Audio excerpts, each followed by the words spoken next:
Welcome back to the We Was Watching, actually the We Was Banking podcast. I'm your host, Brandon. Good for you. I'm your other host, Chanel. And we are finally back after 2 years to talk about Industry Season 4, Episode 1. It has been that long, huh? It's been 2 years. But before we get into that, if you listen to us on Apple Podcasts or Spotify, leave us a review. If it's 5 stars, we'll read it on the show.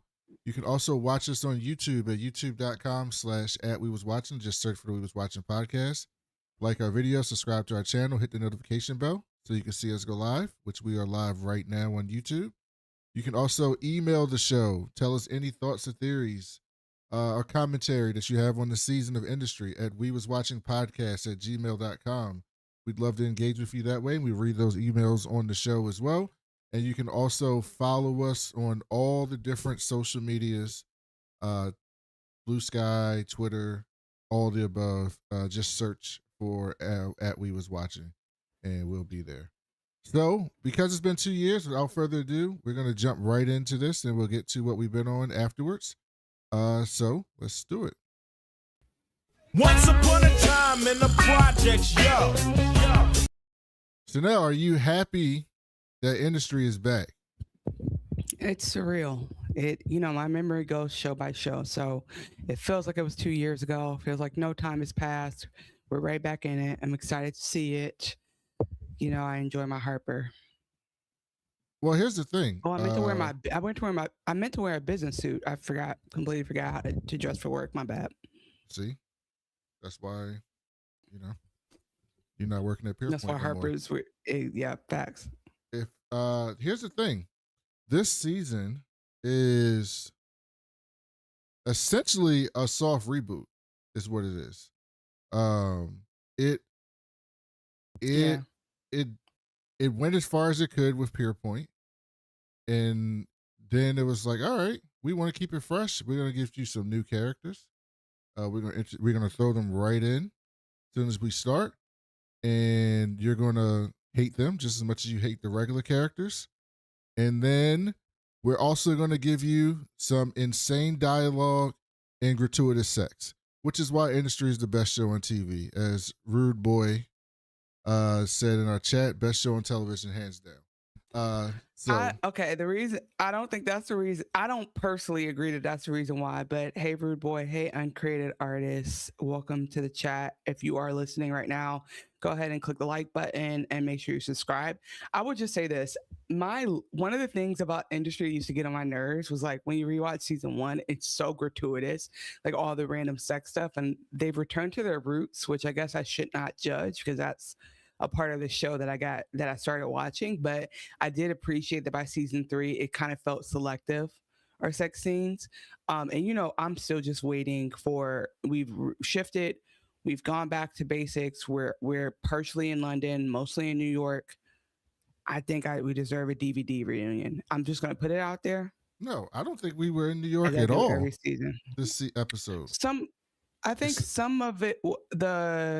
Oh, okay, you're right. The Eric startups was were in London. Eric was in New Jersey playing golf Mhm. where Trump was, but the rest of the season was in London so far. You're right. I think at first I thought the office for Tinder was in New York, but you're right. That all is in London. So I think we all had thought we would get a New York reboot because Pier Point was closing and all Mirage and all that. You just so got curious if DVD we get any of thirst. that. That's all that is. I just miss I miss him. So anyway, I am again excited to be back, and it's hard for me to process that this show had try to give us a lot in 1 hour, and I already see some of the things coming, I think, if I know my girl, but we'll see. All right, before we get into the recap, I'll just read a couple comments, but this is going to be mostly for the podcast audience, but we're going to make sure that the YouTube chat is involved as well. So Rude Boy said, aligned, the character development and writing is the best. The characters are consistent, and everything they do is in alignment with who they were shown to be from season 1. Absolutely. True. So this And episode, there's like the little bit of like whatever growth we're gonna see feels, if there is growth, it feels realistic. And I think when I'm excited, it's hard to put an emotion on it. What I feel an affinity for is this connection that Harper and Eric have. Because like there's something where like, because they screwed each other over. They screwed each other time after time, but it's almost like, but you are still my bottom bitch. I'm very excited. It's going to happen again. Yeah. It's going to happen again. This episode was called PayPal of Bukkake. So can we say that? We can say whatever the fuck we want. I put not for kids on this episode. I don't know that that's all you got to do to then talk about. I won't be saying such terrible words. Sure. I'm sure you won't. So we start this before we get into the episode though. We have some new characters to know. There's some new characters. Okay. So we have Hayley, who is an assistant to Whitney. She seems to be a decent assistant, a bit of a party girl, who I imagine we're going to see more of this season. We also meet Jim Diker. Okay, hold on, because I thought we would start chronologically, so I need to say something about Jim Diker. But Jim Diker, I need to tell you. So they start the episode, and he kind of comes off a little bit creepy, and so there's a reveal later. I don't think you recognize this actor. No, I don't. Okay, this is Jonathan from Stranger Things. So he's a character who is in every single episode of Stranger Things, just worldwide phenomenon. And he was like a sad American boy the whole 5 seasons. So like it wasn't until 2025 that I realized he was even British, 1. But for 2, I was like, is he really gonna do this? Is he gonna be like a sexual predator on this show? Like I was so shook for the first 2 minutes because I'm like, who is this man? Because I didn't know what his intentions were. So anyway, if anyone is a fan like me of Stranger Things, which a lot of people will be, you had like a moment where you're like, oh shit, is he trying to like go the other direction so he doesn't get typecast? But he does end up somewhere where I'm like, oh, like I literally was like, oh, once we got to like that 3rd scene. It's Sunday Night Football, right? It's Sunday Night Football, and it's the offense is coming out, and we have the people pop up that I'm Lamar Jackson, went to Louisville. I'm Ray Lewis, went to the U. I'm trying to give the introduction to the characters. And, I know, but then we get an entire bio. Who this was? You didn't know who this was. I'm kidding. We got Jonah, the CEO of Tinder, who appears to be a drunk sex addict. Whitney, the other another exec there who started the company with Jonah, appears to be a bit of a greedy bitch. We have Jennifer Brevin, Minister of Industry. She's proposed a bill that we'll talk about later. And we have Ferdinand, the CFO of Bauer Bank, who's working with Whitney to transform Tender. So those are our new characters. So let's jump into this. We start in London. We see the new character, Jim, who appears to be stalking this girl. He's dressed in all black. He's got a creepy hat on. He looks like Eminem from The Wash. He got that Joe. He looks like Joe from You. Do you forget that show that quickly? No, Joe's cool. He looks like Eminem from The Wash. You need to finish the show because I don't think you understand. Your Joe takes are so dated because you are still in season 3. He follows Hayley to a wine bar. And he's watching her in the shadows. Then he walks up to her and tries to speak to her, and she just kind of blows him off. And he goes and hangs out with her friends. Then she goes to the club. So, by the way, I felt bad for him because I don't know if you've ever tried to approach a woman at a club with no context. Yeah, it's always worked for me. And I felt for him. Okay, so then you wouldn't be able to relate, but as someone who can relate, I think it's so sad because like he just creeps her out because he just pops up behind her. He's like, hi. And again, you think he's just stalking her because you see him watching her from across the way. And I was just thinking about that, like, dang, had he approached differently, it might have worked. Like he does approach again later, but like because he looked creepy. And a miss.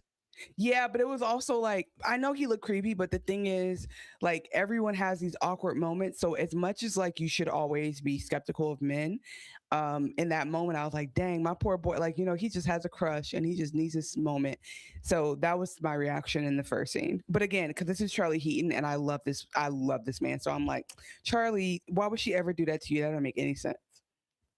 They go to a club. She's clearly she's feeling it at this point.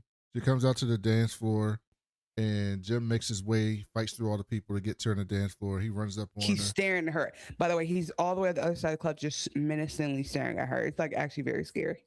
And at this point, she's ready for it.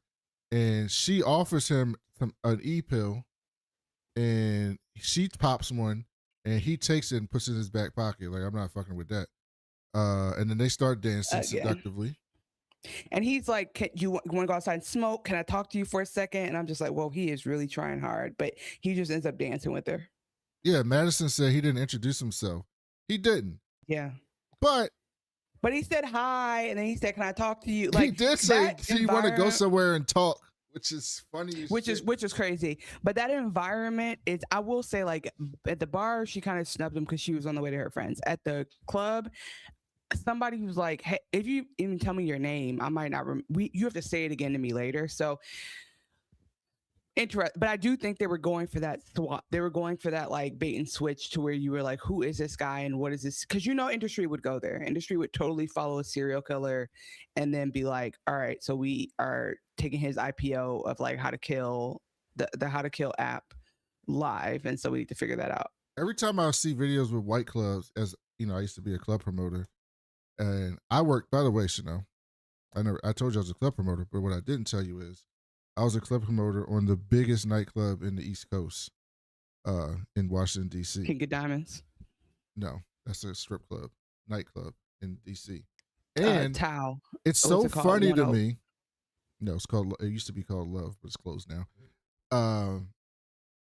What's funny to me, though, is I have no idea how white people, like, get, like, it's always so odd to me because like if this was a black show, that wouldn't have been some techno song. It would have been like Whistle While You Twerk, and she would have been like, get behind me, let's go, and it would have been some and dancing. No. This is how I know. Unfortunately, you've been out the game for a while. Yeah, the culture has deteriorated. People don't dance on people anymore. People don't sweat on people anymore. Get out of it's here. Like very different.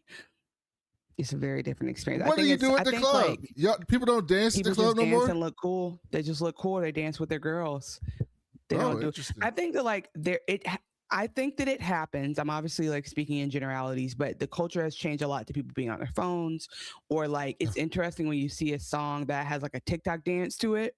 Oh my God, get me out of this place.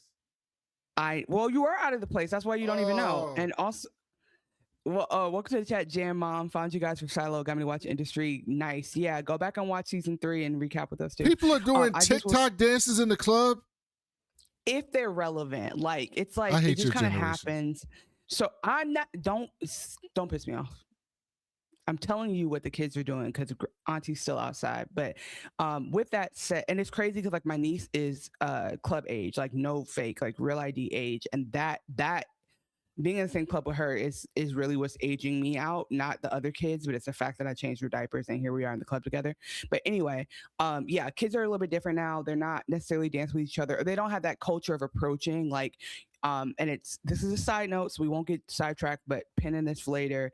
I've had this conversation with another man who like is also partnered, and I was saying something along the lines of like, man, I would like, what's stopping men from approaching? And he was like, well, you guys act like we're so creepy and blah. And I was like, I don't think most men have not had that experience. And I'm like, I don't know that most men have had like a, maybe the men who had that experience of the men being creepy. I agree with you. And so my whole thing is like, but anyway, all that to say, sometimes people it's very easy to, one of the easiest places in the world to determine consent is on the dance floor in a nightclub. It's very easy to tell when a woman's giving you consent. It's like incredibly easy to tell. It's not hard. It's not a hard thing to figure out. I just think as a people, and I promise you it has something to do with AI, like our ability to be rejected is so low. So I think people are just afraid to actually approach and it doesn't work out. And then what do you do with that? And there's a whole issue there. So all that to say, if the club looked like so much fun to you growing up and it's different now, like that is a millennial issue that we have. Brandon's a boomer. So he used to judge the kids at Studio 54, but we're outside now. We're figuring it out. My wife, I did go to Black Bike Week though, multiple times. My wife never parties. She's not a clubber. She was never a clubber. Mm-hmm. I met her at the nightclub. The one time she went to the nightclub the entire year was for her husband. Was for her little cousin, for her cousin's birthday. She's a little bit older than me. She's like 5 years older than me, 4 years older than me. For her younger cousin's birthday. And I was a promoter and I approached her because I'm not like AI. And I talked to her and I was like, you want to dance? And we danced. And then I was like, let me get you guys a section. And I started talking to her and then we went on a date and then that's it. There you go. This is Brandon. She doesn't even go to the club. You just ignited a bunch of people. You know what? Get out the house in 2026. We're going to do it because of Brandon and his wife. I do think that's fascinating. I would love to, we should have a Patreon episode when we launch it where we talk about our actual lives, but you are the last of a dying breed. So then they go back to the crib and they're talking and they're just kicking it actually. And then she's ready to go. Like she's ready to go. And he says, she's like, all right. And she gets on top of him and he's like, how do you afford this place? She was like, oh man, I got a good job. And he was like, you don't got to get up in the morning? So he's already trying to like find some shit out. And she's like, no, my boss goes to Africa every week. So, he out there with Nas, he taking the people from Attica. And so that's why he over there. And she's like, on those days, those are the days I can sleep in. And I'm like, honestly, that is an individual contributor hack. Figuring out when your whole team is dormant. And that's like, all right, that's the morning I sleep till 9. Yes. And so then she gets on top of him and she says, and I quote, my ex says my pussy looks like pink bubble gum. That's what she said. I'm not making that up. Chat, am I making that up? I forgot. No, you're not. That's what she said. That is what she said. Which is a hell of a line, to be honest with you. It's a hell of a line. And so I felt like that was consent for him. But we don't know if they actually had sex because this show usually doesn't hide if sex took place. Yeah, by the morning. Because he says, I don't want to take advantage of you. And then we don't see the sex.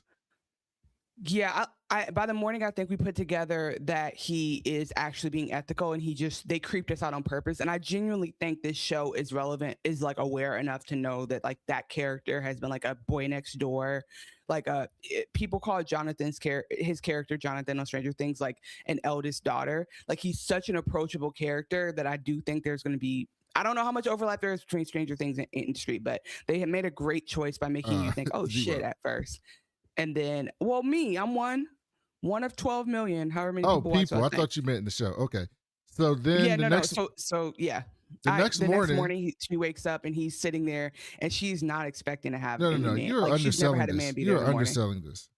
The next morning She's getting dressed, does not remember anything that happened the night before, and this man is just in her kitchen, sitting there. Well, she's like, oh. Okay. I'm not gonna put that on him. She's like, oh, hey, I don't really know your name. And this motherfucker's like, I made you some coffee. He did sound a bit like a simp. I'm not gonna lie to you. No, he did. No, here's the thing. He finally sat down. I don't know where he found a blazer from. He's like, have a seat. Have a seat when you have a chance. Like, there's a camera crew behind him. He's like, hold on, I want you to sign this release. Like, his demeanor, it was no longer creepy, and you could tell, like Brandon said, that what he wanted was not sex. Thank God we didn't have to start off the season with sexual assault. But he wants information. He then says, my name is Jim Diker from Finn Digest. And she says, who, what? He was like, yeah, you the only person to respond to my shit.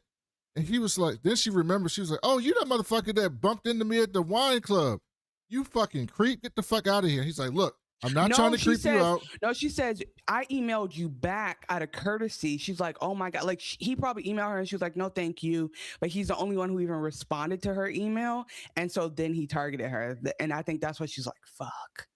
He says, look, I'm just trying to tell you, I've been talking to you, the person who used to have your job, and there's some fucked up shit going on. She's like, NDA to hell. Mm-hmm. You should probably ask about that. And she grabs a knife and she's like, you know what? Get the fuck out of my house. How about that? Get the fuck out my house. She was like Susie yelling at Larry to get out the fucking house on curb. Yeah. And throws the shit out with him. We need that as a drop. Just Susie losing her damn mind on him.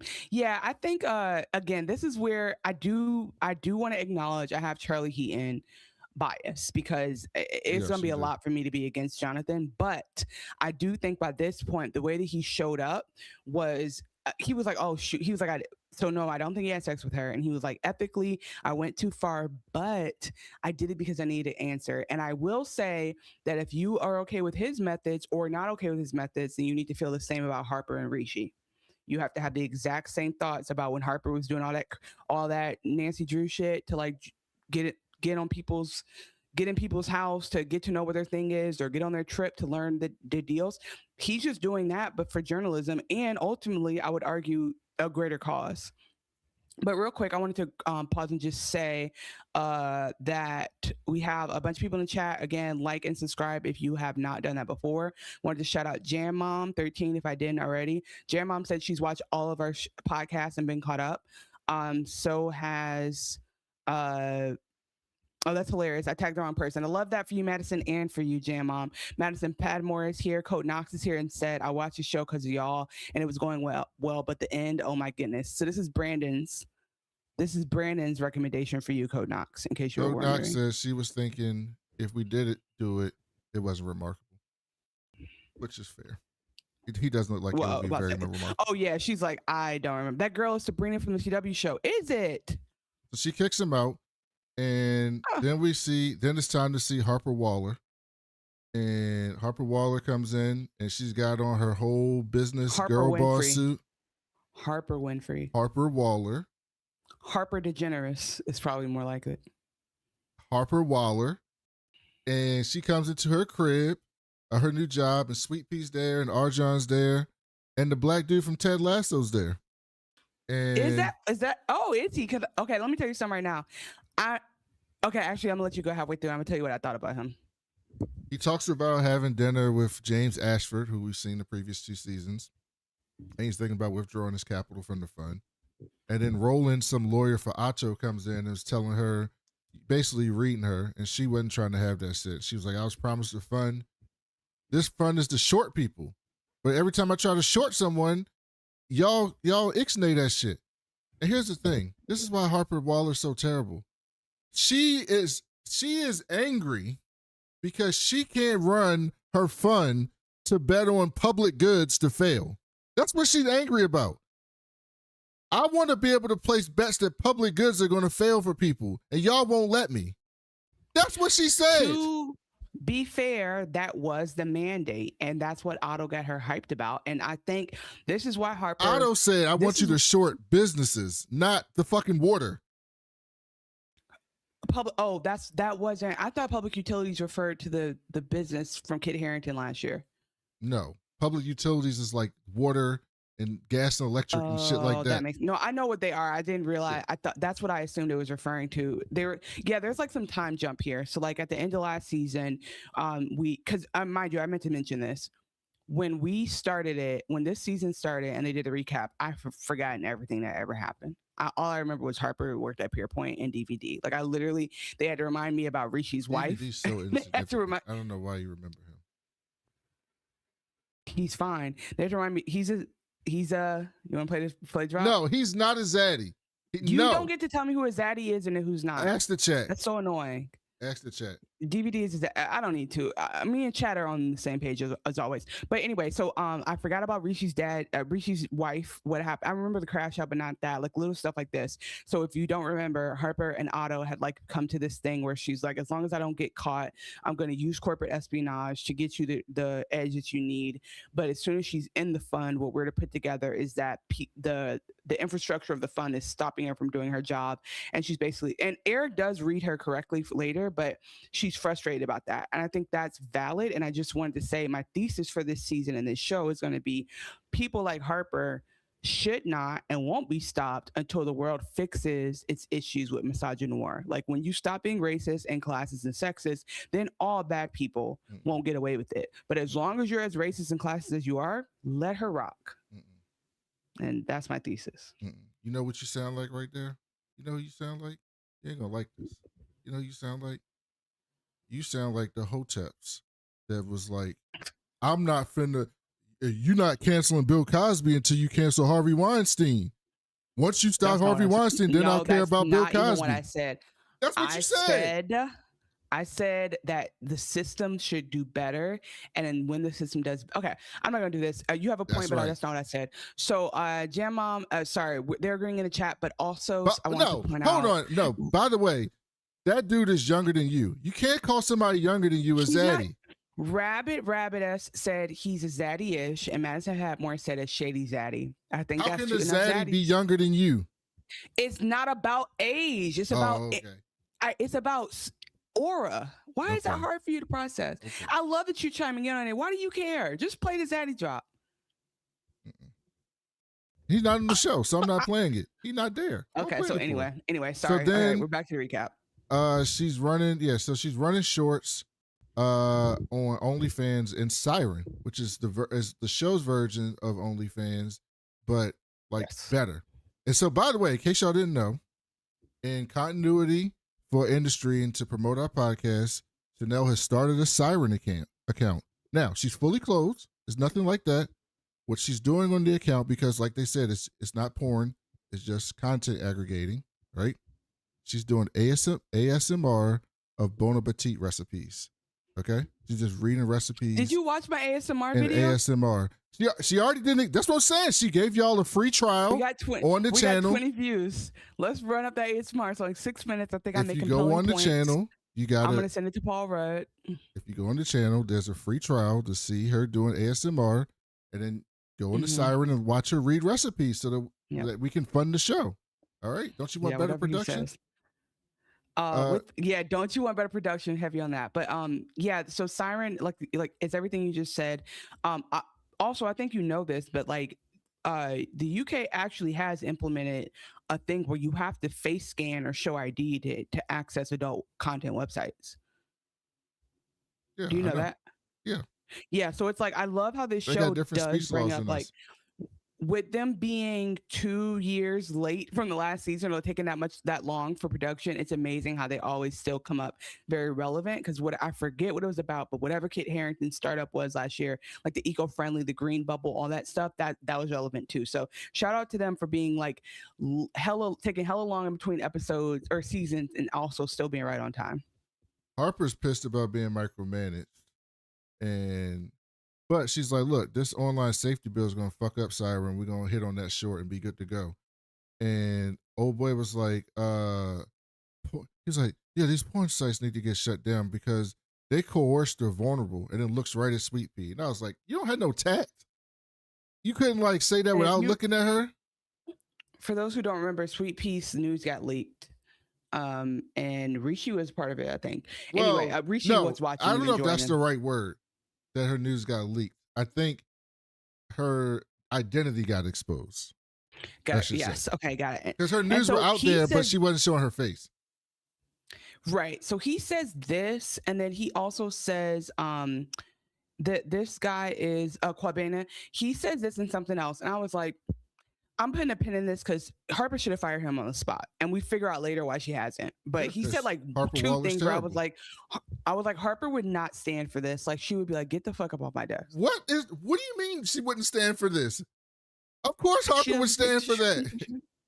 She don't take shit from men. What? All right. As a leader, I think she runs a tight ship. Okay. So then, or she at least would have addressed it. She wouldn't have like been like, oh, whatever, haha. Sweet Pea's like, excuse me, you got something to say? He was like, nah, I ain't got shit to say. My bad, bro. And then Sweet Pea was like, don't you think it's kind of silly doing shorts, like relying on government statements to just say a person's name and some shit? And then Harper was like, all right, that's enough for today. I don't need to hear no more of y'all comments. I'm good. Bye. Go do your job. So then we go to. Actually disagrees with Harper, but she finds a way to wait until the men are too aggressive, and then she just kind of says it flatly. Then we go to Tinder, and we meet two more characters, Whitney and Jonah, who I mentioned already. Whitney basically wants to expand Tinder. He wants to take them out of what they're doing and make them bigger and badder than what they've ever been. Whitney, Jonah is worried. Oh no, Whitney's also worried that the bill is going to fuck up their profit margin. He's basically saying like this bill is going to fuck up our profit margin. Jonah's like, don't overreact to some virtue signaling thing. This online bill is not going nowhere. There's nothing to worry about. We good. And then when they keep arguing, he goes in his office. He's like, by the way, I bought you a candle. Why don't you like that shit? Because it smells funky as hell up in here. Which, after you watch this, you'll see he's setting up a pattern of shit with this. But at the time, it was like a funny joke between friends. And then an Asian intern comes in to help him. And this nigga's like, can you get me some boba? And he's like, what? He goes, I don't know what that is. So then we cut to Rishi. And this might have been my favorite scene of the whole episode. Because Rishi is insane. Rishi is at a bar. Miss my boy. And he rolls up at the bartender. He's like, I just got a promotion. Drinks for everyone. Drinks on me.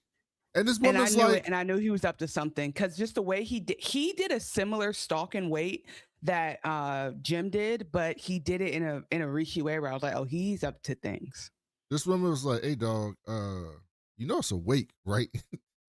He was like, for who? Nobody you know, but I'll take a gin and tonic. So he gets her a gin and tonic, and then they start arguing about politics, essentially talking about the bill. And Rishi says, they're going to be logging our bowel movements like the Chinese.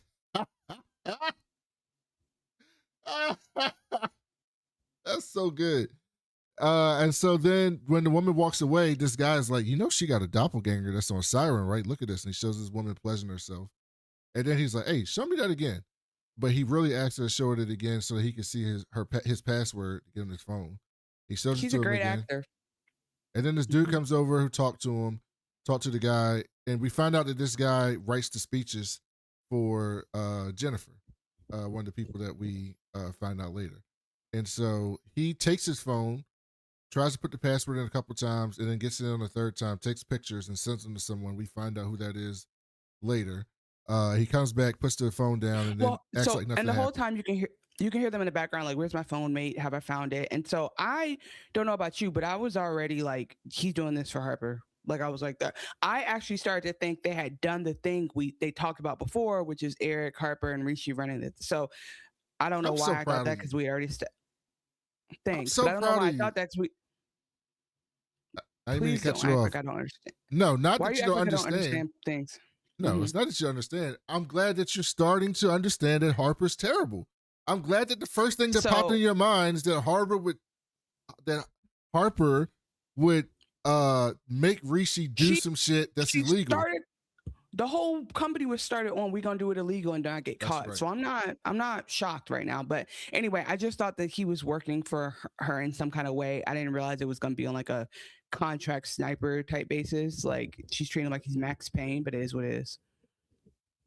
So that's when we see Harper and Rishi meeting at the docks. And Rishi's basically like, I can't pass no background checks, dog. Like my whole shit is fucked up.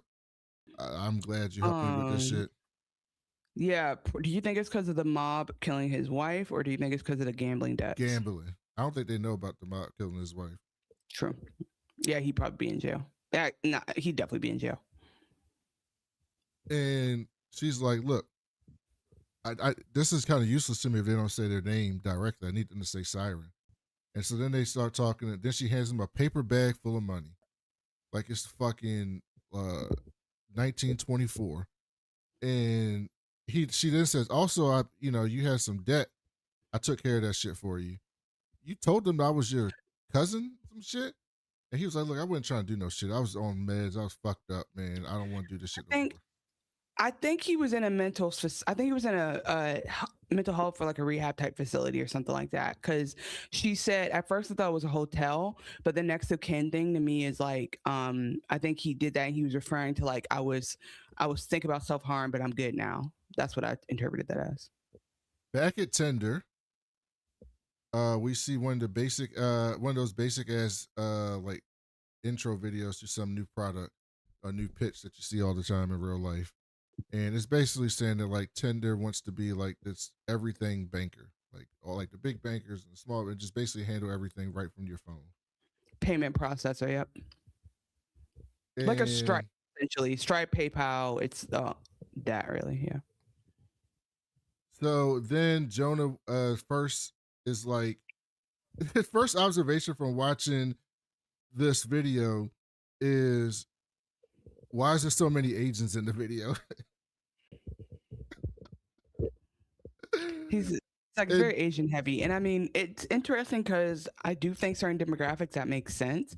But he obviously is using it in a derogatory way, but that's not it's good to think about those things, but not anti-Asian, more just like, do we have great representation in this corporate video? But you can tell kind of that they're your average corporate assholes. Then Jonah says it's a completely different business model, and then we get this excellent scene of Jonah explaining the business. Thick bull that spares everyone's blushes in our earnings reports. What's the phraseology? Alternative merchants, 23% of income. Alternative merchants. What does that mean? Gambling and pornography. Sucking, fucking, rolling the dice. PayPal, Google Pay won't touch it, so it's... What a fucking line. This show in Succession, the dialogue that they write is so unique. It's unlike any, like, in industry and Succession aren't one-to-one, but those, like, just the way they talk in the show is so different than what you see in, like, almost any other show. Yeah. I mean, they're also completely different shows, which I'll enjoy. I appreciate that, like, watching one does not mean you've watched the other. Our 23%. Siren, which now dwarfs OnlyFans in terms of active users and profits, makes up, what, 4% of our revenue? Jerking off is recession-proof. There are markets that... That would be a great name for the podcast if I didn't think it would, I mean, for the episode, I didn't think it would get banned. I would veto it. It would be banned by me. That's a fantastic name. It's not that great. It's okay.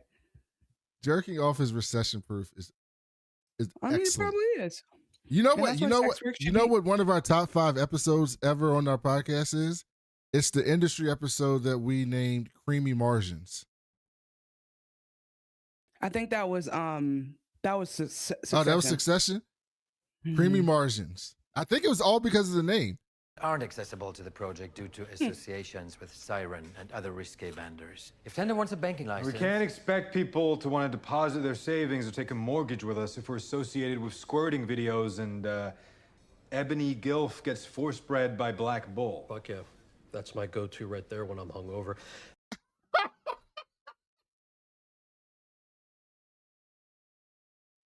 It's so fucking funny. It's the part he says next that day. It got a giggle out of me. It's so inappropriate, but it's so funny. That's my go-to right there, boy. Hey, does it make me racist or anti-racist that I can only get hard for black-on-black action? Also, we are... That's a great question. That is a conundrum. That's an episode in itself. That's an excellent question, by the way. Are not a bank. Maybe Tanda shouldn't be satisfied simply being the PayPal of Bukaki. PayPal Bukaki is good. Write that down. Don't write that down. We can weather the short-term pain. Sorry, 4% of revenue is short-term pain? Yes, compared to the long-term gain of what we could be once we rehabilitate Tender's image. Yes, this is a pivot. I'm not underselling that it is, but I think you need to at least engage with what we could be. That is the start of the rift between the two here. And Jonah then goes on to say, bruh, we are crazy profitable right now. We got our user base is increasing. Like, why are we doing this? What is the point? And Whitney was like, I got a project that people really want. We can't do this shit forever. In a couple years when our profits go to shit, then what? We're going to be looking back and wish we'd have pivoted early. And Jonah says, which is, I think, is an interesting thing for the real world. Sometimes the next thing is to be good at what you're already good at. That's like a good thing to hear. Like you know how they always try, like on TED Talks, you watch CEOs, they try to say clever shit, and a lot of times it's not really that clever. If I heard that in a TED Talk, I'd be like, oh, that's a good like strategy of things. This would be an excellent case study for a business school ethics class, because I think the dialogue you have to have with like, is this actually is the market actually forcing this company to change, or is he just ashamed of the business that he's in and he wants to get out of it? And so if it's the second one, then Cal is, or what's his boy's name, the CEO? Jonah is justified in saying, we have a business model, we have a mission, what's the point of reinventing ourselves? But then on the flip side, you think of something like a Kodak that didn't go digital in time, and you ask yourself like, okay, or Polaroid didn't go digital in time. You have to ask yourself, did they see the signs coming? And were they too cocky, or were they just too dialed into what they were doing and not seeing the trends? I will say that this is different because it's not it already is tech enabled. It really is about like, do you want to be associated with this or not?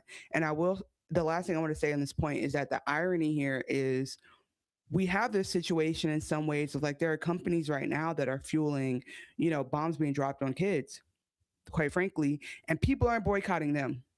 So the idea that he's doing this, to me, comes off a little bit more as like the founder, Whitney, has his own kind of like ambitions personally, and less about the company being concerned. Because like they could do shell companies, like there's other ways they could get around doing this for them and then rebranding, but he wants to take the whole company up out of that, which I think is like a personal decision.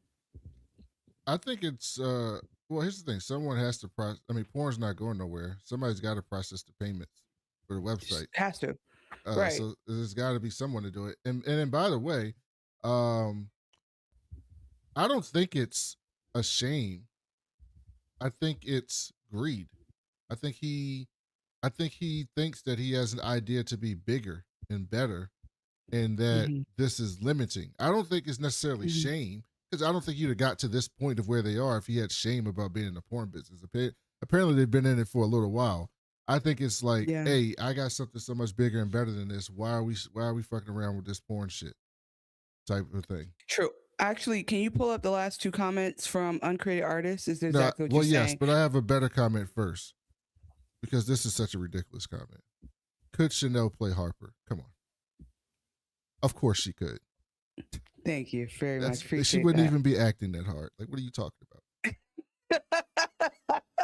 I wish that wasn't true. But I mean, I actually care about people. I do think that like I couldn't make the cutthroat business decisions. Like if I had to do the type of stuff Harper had to do, I would legitimately leave the industry within like I would be working on my resume. The stuff Harper chooses to do, not had right. Exactly. Well, I mean, I think like she's had some times where she's been caught in a bind, but like I genuinely, because it's like it doesn't. I have to feel good on Saturday morning. You know what I mean? Anyway, Uncreated Artist is optimist to me. Wants, like Brandon said, wants to think he's ashamed and wanted to pivot, but he definitely got something else going on under wraps. And I agree that Jonah isn't even aware of it. Like Jonah is so caught off guard because he thinks they're just having like founders, co-founder, CEO dialogue, and there's more room to grow in this conversation. And what is taken is like taking it like it's his country. So when his Jonah, company. before Jonah leaves, Whitney says, also, be careful using the phrase black on black action in the office. So he's setting that shit up again. Yes, that's when I would have said, quit playing with me, because didn't you just blah, blah, blah. Like, I think you got to have a little bit of the spidey sense for like, why is my friend saying this crazy shit to me? And then he kicks over a chair and then calls Hayley in. And that's when we find out that Hayley works for him. And says, can you pick up the chair? Now that's Chanel. Like, that's Chanel right there. That could be Chanel. That's not Chanel. You're wrong. Oh, I just knocked over some water. Can you get me a new glass of water, please? I don't even know what happened. That's not me. That's not me. That's not me. I'm not. I'm more like I would tell you when it's me, but it's not that. I would be someone in this office for sure, but I might be honestly closer to, I hate to say this, closer to Jonah than anyone else. I wouldn't say black on black in the office, but I would be like, who cares? Like, we're doing what we're doing, bro. Let's just keep it going. Like, I would definitely be that. Like, let's just keep doing what we're doing. I feel like, and I don't know if this is inappropriate, but I feel like if I'm in the porn business, that there's going to be some porn related comments made in that office. But I think it's important to but they're not in the porn business. They're in the payment processing business, and they don't discriminate against adult content. And I think that's what is important. Like, it's the same thing where there's professionalism on adult content shoots. It's like the cameraman doesn't get to do whatever he wants to do when they're not filming to the actors. You know what I mean? He has to go to his corner, and there are terms involved. So I think that's right. But no one's also going to call porn HR if you say the word pussy on a porn shoot. While you're shooting or while you're having a production meeting, but if you say it to somebody at the grocery store just because they happen to work in that thing, I don't think that counts. And I think that's what they're as far away from this as they could be. And then also there's a puritanical thing happening here, bar none, because at the end of the day, like they say, yeah, sure, a lot of it could be sexual content, but some of it is women staring at paint dry. Who cares? Why does that bother you? And so it really is about like women. At the end of the day, it's about women taking back their like power and embracing sex work. And I do think there's an answer here that's in the middle. I'm not a moderate person. There's an answer here that's in the middle around like cracking down on consent related to content, which is different than not hosting the content altogether. So then back at Harper's job, she tells the black dude, who I don't think they said his name the whole episode. Kwabena. It's Kwabena. Kwabena, to get all the get everything he can on Siren. Like she's like the speech about to happen. Because she knows it's about to go down. Yeah, she knows they're about to say Siren, and she expects it to dip, and she's going to short it. Which short means, for anyone who's just watching for the first time, means you're going to bet that the thing's going to fail. Yeah, Jennifer gets up and she's giving a pitch to Parliament, and she's like, "We got to protect the kids." And another Parliament dude was like, "Oh yeah, I can't do a business. I can't do the accent because I'm not, racist." Try like again. You were really close. Because I'm not racist like Chanel. So he said, I wasn't ready for it. Can you just? I didn't appreciate the moment because I didn't know it was coming. Exactly. That's what. He said, "How long before my constituents get handed a jail sentence for posting the truth on X?" I love that comment. It's so great. There's some great comments on here. Yeah, I think like I get confused about like which one's the donkey and which one's the elephant in the UK. Well, they got more. But I know. That's why I'm confused. But with that said, I don't have any capacity this season for like being triggered by the politics of it all. So we can just stay out of the House of Lords or whatever it is. I don't have the Labor Party for is that like American right now. Left, which is she was on the left. Mm-hmm, mm-hmm. No, I mean I figured that out eventually, but I'm just saying like when you tell me Tories versus Labor versus Boris Johnson, I'm just confused about who all the people are. Because there's also, by the way, very little diversity. So it's just like this guy versus this guy. I'm like, how am I supposed to tell him? Well, there's diversity by hair color. By hair color. Hair color. Scottish or Irish. Scottish, not even Irish. Scottish. It's just not Scottish, Welsh, or British. In race. There's other versions of diversity. There's not racial diversity, so it's hard for me to tell. Because they all look the same, right? No, because they do something. Okay, let me pull this 'cause up. they're all the same. Members of Parliament. You're telling me that there's not a lot of senators that look the same when they put that suit on? They all wear the same blue suit. I mean, Cory Booker and Barack Obama, they the same. They politicians with a suit on. I can't really tell the difference, honestly. I don't know which one is which. Raphael Warnock, they might all just be the same person. I can't really tell. They politicians in the suit. So then she's giving a speech, and Jennifer says, this is about holding people responsible. And I want to go after Siren. And Harper's like, yes, she said it. And then she also said, and the people that process their payments and shit. And then you see the stock going down, and Sweet Pea's like, ain't we gonna sell this shit? Like, what are you doing? She's like, when I got a short, I'm gonna go with the short. So Harper's feeling herself again. Back at Tender, I write this out. Whitney's on the phone talking to Yasmin. And Yasmin is out here. She know everybody. And look, I think are they like not married? Is she planning the wedding? Is that what that was? I assume that she was planning the wedding. Or she was just planning that dinner. I couldn't really tell. And Yasmin says he wants to sit next to Jennifer at the meeting. And she's like, all right, I'll let you sit next to her as long as you hook up my boy with a job, essentially. My man. Yeah, my boy. Well, because boy can be, that's different. My man with a job. The guy who came in talking about Jonah Ferdinand comes in and he's like, we gotta get rid of the Jonah problem. He's like, bitch, I'm on the phone. Wait.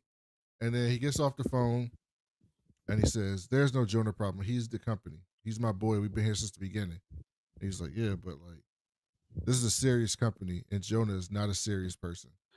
So does that mean that this one conversation was enough to turn him into like a callous, like freaking, what's his name of the Facebook guy? Mark Zuckerberg? Like, did he become Mark Zuckerberg that quickly? No, I think he's been planning this the whole time. That's why he was leaving those Easter eggs. I think, but I should have got the clip of Brian Cox talking to his kids when he was like, you guys are not serious people. It's one of the best clips. I need that. Yeah, it is.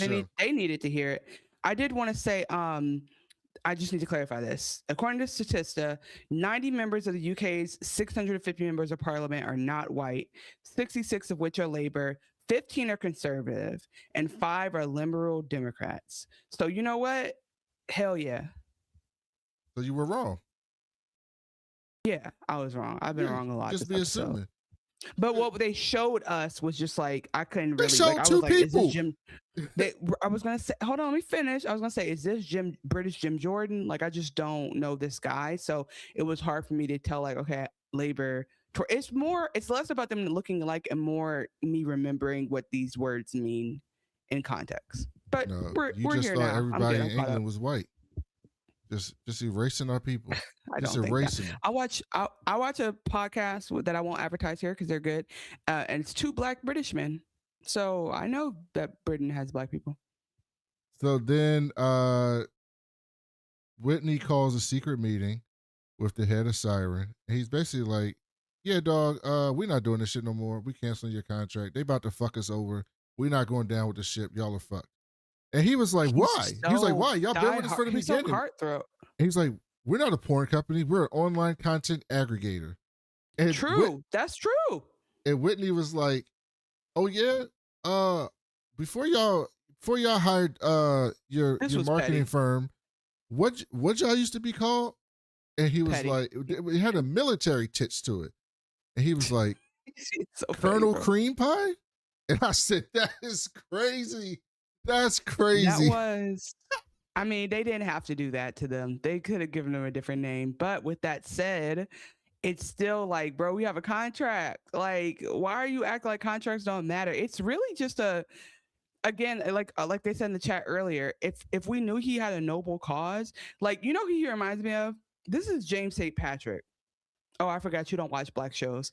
Actually, I did watch that terrible show for about a season and a half before I just did not. Oh, I was going to explain to you. It's a show called Power, and it's about this man who dealt drugs for most of his life, but he wants to go good for a light-skinned woman. And this it also is what has the worst giving. Actor of all time in the show. Is that Omari Hardwick? No, the guy who plays Tommy. Oh, the Terrible. yes. We wish him the best. Hey, Brandon, stop alienating potential guests on this podcast. I would tell him he's terrible if he came on the podcast. Like, you would tell him it was Tommy. Like, that was embarrassing. You made Notori Naughton look like she can act, and she can't act either. Wow, harsh. And people be saying that and don't be having no IMDb. She can't act either. Did you see her as Lil' Kim? Did you see that? I did. Did you? Yeah, okay. Thank you. I did. Okay, just wanted to make sure. She can sing, though. She can sing. Okay. And look pretty. And that's 2 of the 3 threats. Okay. They said they're gonna start cutting ties in the next 24 hours. And Siren's like, you can't do this. We got a contract. And Whitney was like, contract? Hey, have you learned about the legal system? Y'all can be fighting over these contracts for years. I don't give a fuck. We cutting that shit off tomorrow. And he walks out, and he walked out the room, took his jacket off like he just knocked out the heavyweight champion of the world, and ran into Jonah's office and was like, I just canceled Siren. Do something. And Jonah was like, I'm the CEO. And he was like, only till tonight. Yeah, you're not by morning. I think this is when he should have. So this was why he really did believe in his friendship, and he really did believe that, like, it's not just business. Because as soon as we've had this whole dialogue for months, weeks, years, and then you come in and tell me you unilaterally decided after the last night we decided we would not do that yet, I'm calling my lawyer. It's all of us. We're lawyered up from here on out. It's going to be judicial at this point. So then back at he introduces Ferdinand. He also introduced Ferdinand, and we find out he has a 6% stake in the company. So that's why he's involved with this shit. So then we go to Harper. Wait, I think also Ferdinand has a stake, but also doesn't do the creators, do the Siren people have a stake? Am I tripping? They don't have a stake. They just been with them for a while. Okay, yeah. Yeah, but I mean, and then they have this is one thing I appreciate. They're like, who the hell is this guy? Why is he They're like, why is he talking to us like he run the board and we ain't never seen him before? And I do think that is very important. Leah999 said, love the branded mics. Thank you so much. We've made changes. Hopefully the audio is great since the last time you listened. We missed you. Stay with us weekly, Leah. We will have a double recap for you next week. I just fucked up my camera. Hold on. So then we go to Harper's crib, and of course Harper's fucking her employee, because not even Amanda Waller would do that. Yeah, so this one said, not even Amanda Waller. And Amanda Waller might be nicer if she was gonna a little bit. She might do a little bit better if she didn't do it. So I would say that why are you holding in your laugh? Why are you holding it? You know that's so funny. No, I think that's when I said, here she go. I should have known. And one thing about Harper, she has a resume, bro. Like, she's like Lisa Bonet. She don't miss. She doesn't miss. Like, there's not one man I would take off the roster. Oh, besides Rishi, in terms of like not in terms of attractiveness, but in terms of like choices she's made. No, actually, I take that back. I would take a lot of people off her list. It is just like, one thing I like about her, let me say this, is that you find that in these spaces, because sometimes the people of color are dwarfed by non-people of color, they're like, hey, I might as well just date everyone, and like I don't have any need to like prefer. If I'm the one black guy and one black girl comes in, I don't need to befriend her. She's just another black girl. Whereas like a lot of black women are raised and sometimes pressured, sometimes by choice, to be like, create community with all the people around them. And so when the very few black man doesn't want to date the very few black women, it's like, what the heck? And the black man is just not even thinking about that at all. He's like, oh, I can have any of these women, and I'm just sizing you up next to Becky. My point being that Harper always chooses the black man. She never snubs a black man. She never is like, oh, I don't want to mess with you because you're in my environment. Like, she always comes back to, power to the people. And I just respect her for that. This is so offensive. I was just offended by everything you just said. Just so okay, because I guess were you not chosen by the black girl? Such a sexist comment. You not chosen by the black girl at school? A black girl at school dated your white teammates, and not you. You just made such a sexist comment. I'm just so hurt and offended. That man is her subordinate. He don't got no power in the situation. She's fucking him because she wants to. They not dating. She's talking about dating the black man. She's not dating the black man. She's fucking her subordinate. You and this HR thing. We not That's what agree that she's there's doing. no HR in this business? She's fucking her subordinate. We're all, by the way, this is all And not making real him life do because- work at the same time. And that's why I knew there was a catch, because Harper, the way she talked to him and intimately when there was no one else to impress, is how I knew something was going on for her to save him when he was putting his foot in his mouth during that earlier scene. So I knew something was going to go out, and I figured it out. There's also this like, there's this Easter egg, because he's basically like, should I put it in your bum? And she's like, no. Why do you keep asking me that? Can I put it in your bum? And he's like, whoa, ho, pause, whoa, hell no, hey, yo. He's doing all that.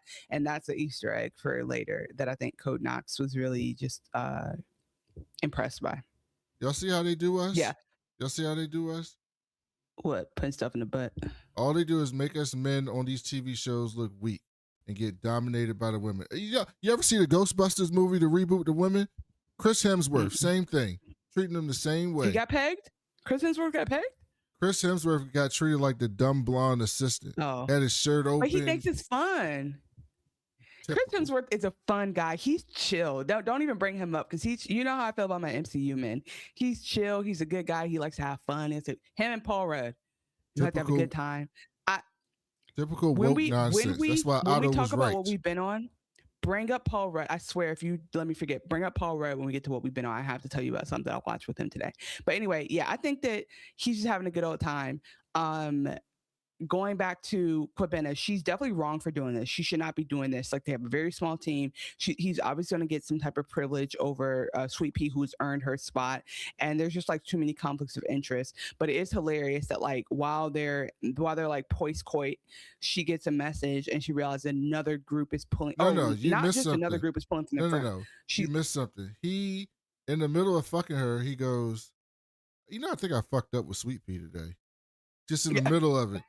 And He's in his head. He's in his head about it. They're and she comfortable with each other. goes, she's like, like men come in and undress women all the time. She's like, no, that's different. Like, everyone saw her box. And then she was like, the people who leaked it are fucked up. They should be the ones who pay for it. And then she goes, by the way, did you watch it? Did you watch the video? And he's like, no, I didn't watch that shit. And she was like, why? You never dreamed about fucking Sweet Pea? That pristine white pussy, you get to tear it up. And he's like, why are you talking to me like this? What is wrong with you? I can't believe the things that you repeat on this podcast. That's what she said. I know. It's just like, this is your hero. Honestly, rage baiter. I love to rage bait men. I love to just ask men the important questions. So this is your hero. She's like, hey, tell me about it. She's like, do you wish you were with her? Just let me know. And he's like, anyway, no, that's not my type. I'm good. He goes, no. He goes, no. He's like, because he said it too slow. He goes, no, not me. Fair enough, though. So she gets a ping and she realizes Madison Padmore said he totally did, though. See, this is what I'm saying. She's saying he totally did watch the video. Oh, see, that's what I'm saying, man. Probably no. We don't never get no breaks. Trust. It's important not to trust the coworker that you're having an affair with. That famously goes bad. But yeah, she's just rage baiting him. I don't think she really cared less. We'll see if it comes up, but I would be so disappointed in Harper if they got together the next day. If him and Sweet Pea got engaged the next day, I expect Harper to not care at all. That's how high of esteem I have of her. I think she's not in it for that. So anyway, she gets a ping and it's Lily Lara, which I didn't put two and two together, but that is Eric's family fund has decided to withdraw their funds. And she freaks out because now two big funds, two long-term investors have pulled their money out because she says because they won't let her do the short strategy that they signed on for, but they're saying it's because they just don't feel like the fund is performing the way they want to. And as we know, once people start taking money out, things just implode. So she puts up a gate, which means that she arbitrarily tells her investors, hey, you can't have your money because I need y'all to hold on to it because y'all are going to make a bad decision. And this is legal. It's not like a Madoff situation where the money wasn't there. It's like all the money's there. She's just saying you can't have your money, which is like, I'm assuming unprecedented as hell. Like I can't think of a refers to an act by a fund manager of temporarily limiting or suspending investor withdrawals to manage liquidity risk and to prevent a run on the fund. The mechanism is a protective measure designed to avoid being forced to sell the fund's underlying assets at unfavorable fire sale prices, which would harm the value of all remaining investors. That's what I just said. Well, you know, I had to explain it to the people in the back. You know, the people in the back. He had the podcast mansplain. That's right. He had the manosphere explain. That's right. We got to get back. Yeah, no, Otto, listen, wait till we get to the Otto scene, because Otto was just spitting facts. Just spitting facts. So anyway, it is very rare because like it is Eric says later, like this is the most desperate move a fund can make. Like I think only in terms of like, I don't know, like natural disaster type stuff can you do that, and people are like, oh, I understand. This is just people doing the regular course of business. So anyway, she gets her computer, she throws her laptop on him. By the way, he's still naked. I'm assuming the laptop is warm. That was the funniest part to me. He didn't have no laptop desk, he didn't have no towel. It's just like bare body. Let's go ahead. And I know that part of your body is more sensitive too, so like he just takes the computer and just starts typing, and she's like, dictate this, write this down. And he's like, are you sure? You should think about this. I know you're in charge. But she's like, send it. So she sends to all the clients a note saying, hey, y'all are tripping. I'm about to gate the fund because y'all are acting like this is not my money. And also the short that I said y'all should invest in did work. So I don't know why y'all are overreacting. So therefore, I'm going to hold on to y'all money because you're going to lose it if I give it back to you. And then that's my interpretation of the next day, Ashford burst into his office. And we get what I do like is she acts like nothing's wrong. He walks into her office. She's like, hey, what's up? Good morning. Like she'll do something diabolical the night before and then going to work at 7. Like, so guys, how was your weekend? And then we get this scene. Excuse me? Do I look like I'm made out of flame retardant material? I have never heard that collection of words come out of anyone. Why am I always going into business with fucking arsonists? That's true. Why are you going to business with arsonists? Because you keep fucking with Harper Stern. What's wrong with you? Jesus, what is wrong with y'all? James, I'm protecting us from capricious outflow. Well, this is so gaslighting too. This dude's losing his fucking mind, and she's talking. Oh my gosh, she's just gaslighting the shit out of him. Well, she shouldn't yell back. What should she do? The idea of the quarter is working. I thought I was investing in someone finding long-term, non-consensus shorts with potentially massive payouts. Siren's not even on a proper index. It's tiny. The short-only mandate changed without my consent.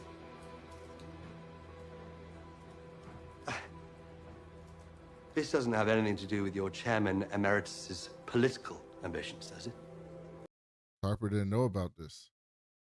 She didn't know what Otto was up to. Which, to be fair, is so she is right in the sense that she got brought on to do a certain job, and then she's been slowly like disempowered to be able to do that. Actually, she's been disenfranchised by people slowly but surely taking away information from her and power from her. She's not deeping it, like that's her problem, but she's not wrong in describing the situation as like, I consented to one thing, I said this is what it's going to be, and they changed the state of play immediately. So that is what we're discovering, that like she was under a different impression. What the fuck are you talking about? Might be worth asking Lord Mostyn what a noisy, short-only fund was doing to his chances of a peerage when the Tories were defenestrated. The House of Lords Appointment Commission has a vetting process to ensure nobody brings it into disrepute. Love how British people speak. So great. Yeah, he wanted to be a knight basically, and he's a Tory. He's one of the conservatives, and they were doing badly, and he still wanted to be a part of it, and so he couldn't be a part of his fund. Betting against them was crazy. Look crazy. I have instructed my funds council to draft a redemption request and a note. I love the emphasis. A redemption request For your investor letters, if you're ever lucky enough to write another one again. There's no need to be so sesquipedalian.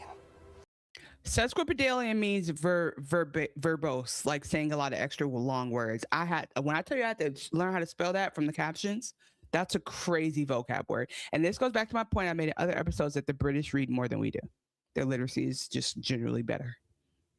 No, his literacy. It's is been better. proven. We've proven it. No, we proved that I was right. We looked it up. No, we looked up the statistics, and the British are more well read. They're more literate than we are. It's okay. It's okay. You are misremembering.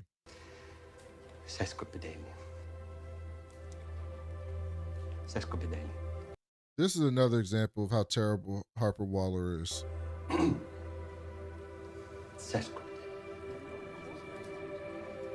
This is all because you couldn't make me come. So she fucked him too. Her client. Harper. If you're gonna have a fucking stroke, please do it outside of my office. Do the stroke outside of my office. Then she has a stroke and she says, that was very inconvenient.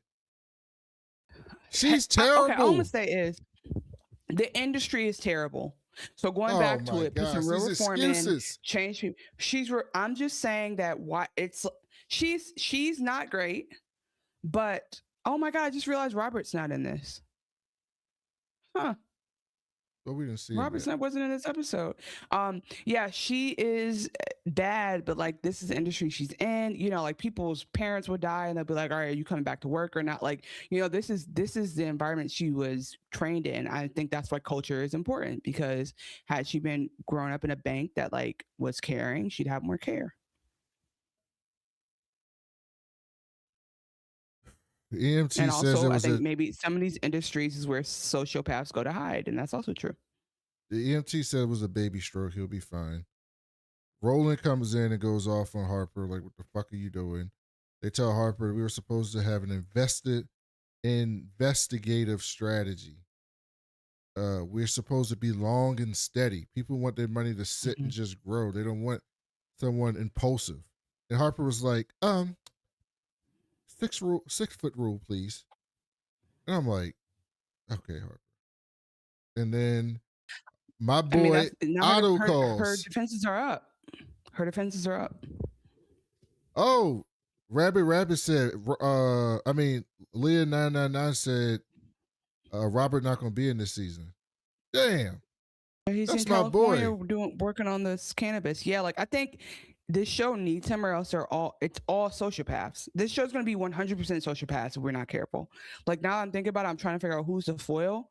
And yeah, that's what I'm saying, So Madison Patmore says she's just like Eric in so many ways because he's their mentor. Like, but Eric is like Pierpoint. And I think that this is why we've talked about this on season 3. If anybody was caught our recaps, like we talk about how people of color in this world are just amplifying back these cultures that are very prevalent, but you see them more in like an Asian man who ascends to the top, a Black woman who ascends to the top, because they see the behaviors that have to be replicated in order for them to succeed. And so it's just more noticeable on them because they stand out. Like this is the lay of the land. This is how they operate. Yeah, maybe Sweet Pea. Sweet Pea might be a good foil for them, and she might. We've seen other people of color not be terrible. The other woman that was Robert, Robert was mentoring, that Nicole sexually assaulted, and she's the one that told on them, and then she left the firm, and she's like, I'm not being terrible like the rest of y'all. The Indian woman. That was a white woman. No, she was Indian. That was a white lady. She was Indian. So anyway, I guess what I'm saying is that this Indian woman, white lady. She was an Indian woman. That does not change what I'm saying, which is we also saw Gus leave and like, I'm not doing this terrible shit.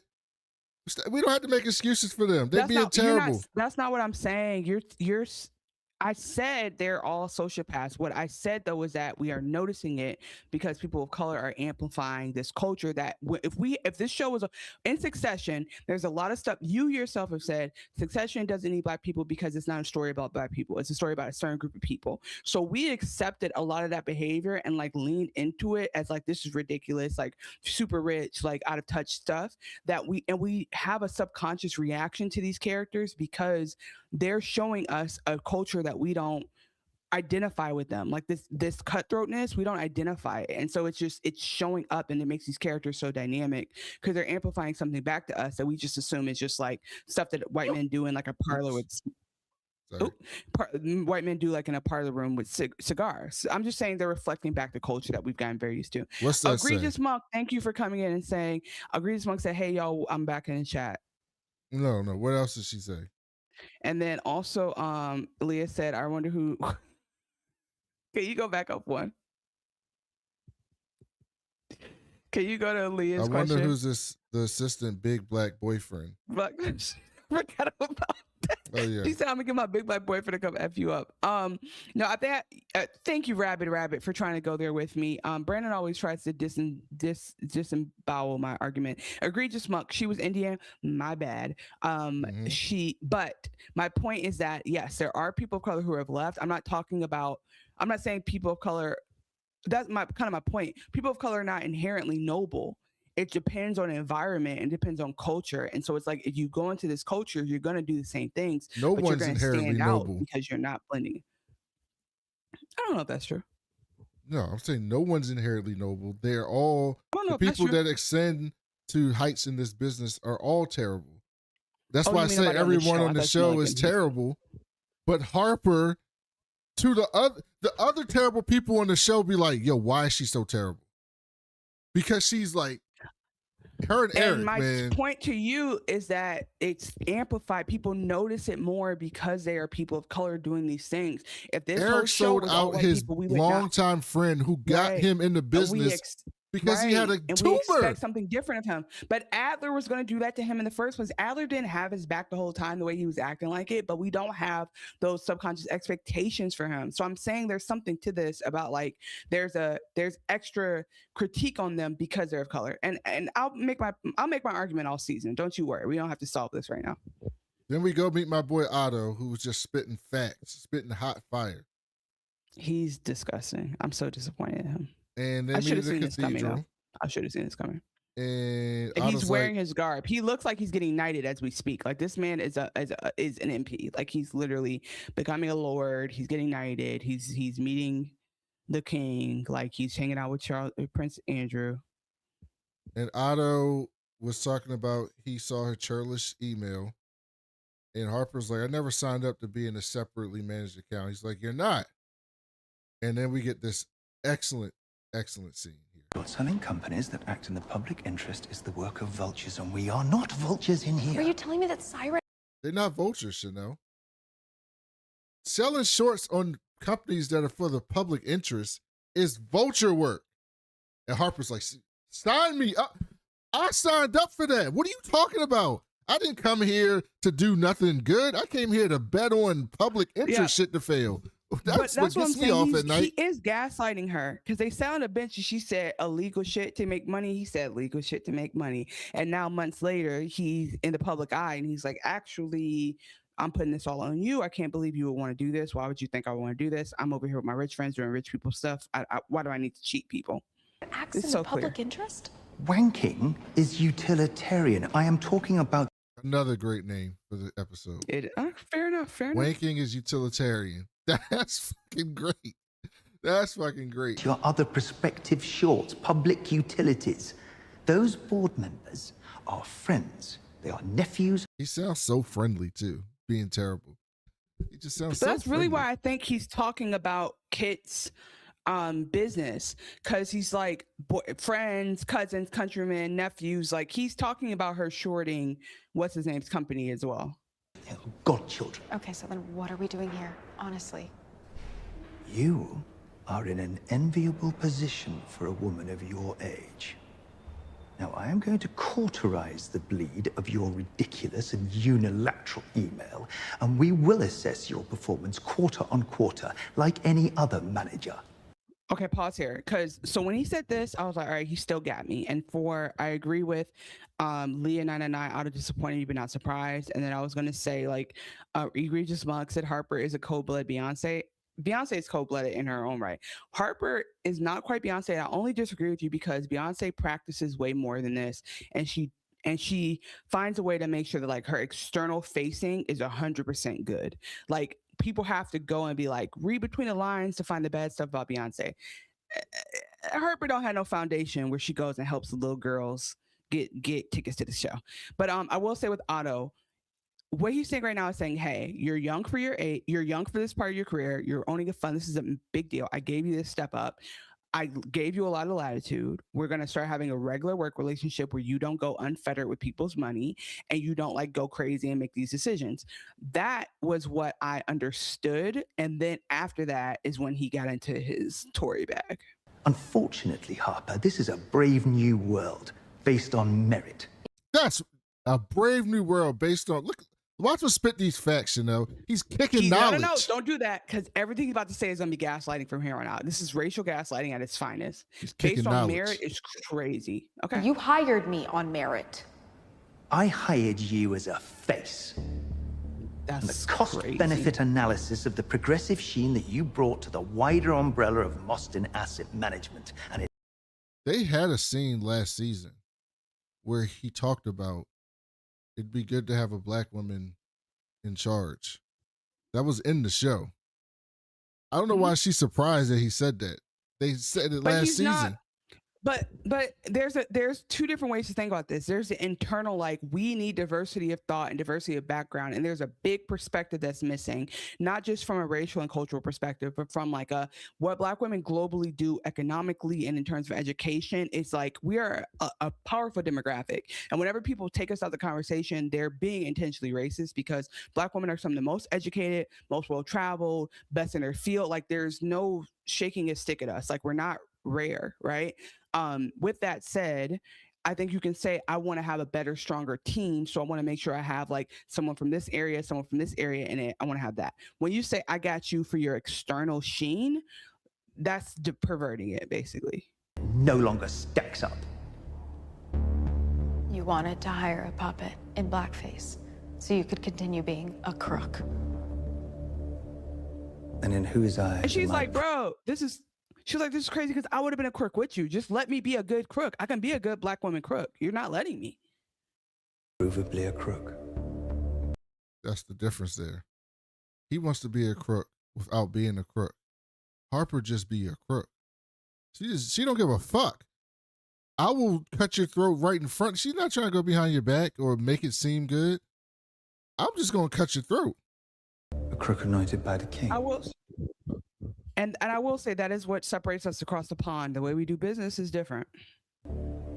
And that woke shit no longer moves the needle in this new world.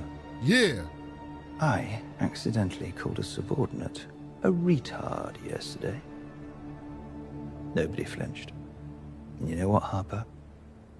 Tomorrow, I might do it again. I don't use that term. Full villain turn. But I swear full villain turn. I laughed for like 10 minutes at that line. It was so you don't funny. use that term, but you do say the B word. It was so funny. He was like, I called someone an R slur, and but he said by accident too. So he had no reason to lie at this point. So it probably just slipped out, right? He's like, okay, I fucked up and said this shit. And nobody said anything. He's like, oh, y'all don't care about that no more? That's not what's in these streets no more? Y'all don't care about that? I'm going to do that shit tomorrow. Yeah. I will say he's making a proper argument for why you do have to speak up and be the annoying person in the environment, because exactly letting that slide is how it becomes a culture, like a very pervasive culture. Same thing in banking, right? Like a couple times you let some bad behavior happen, it just like, evil is like, I don't know what the word is, but like evil will not dilute, but like it'll contaminate. You know what I mean? You gotta be vigilant about the type of culture you want to bring. And so that's why it is truly like, I know we all joke or whatever, but like sorry, I just realized how much I'm saying. Like, it is so uncomfortable for the person who signs your checks to be forcing you into a space of like being open to a certain sense of humor you're not open to, or being open to something you're not comfortable with. And I think it goes both ways, to being too open or too closed off. But like, there's the power dynamics are so, I don't even know the answer. I just point out that sometimes people try to downplay harassment and like what that is, but it truly is like, you should just go to work to go to work. You shouldn't have to go to deal with like this guy's, black love addiction. You shouldn't have to deal with that.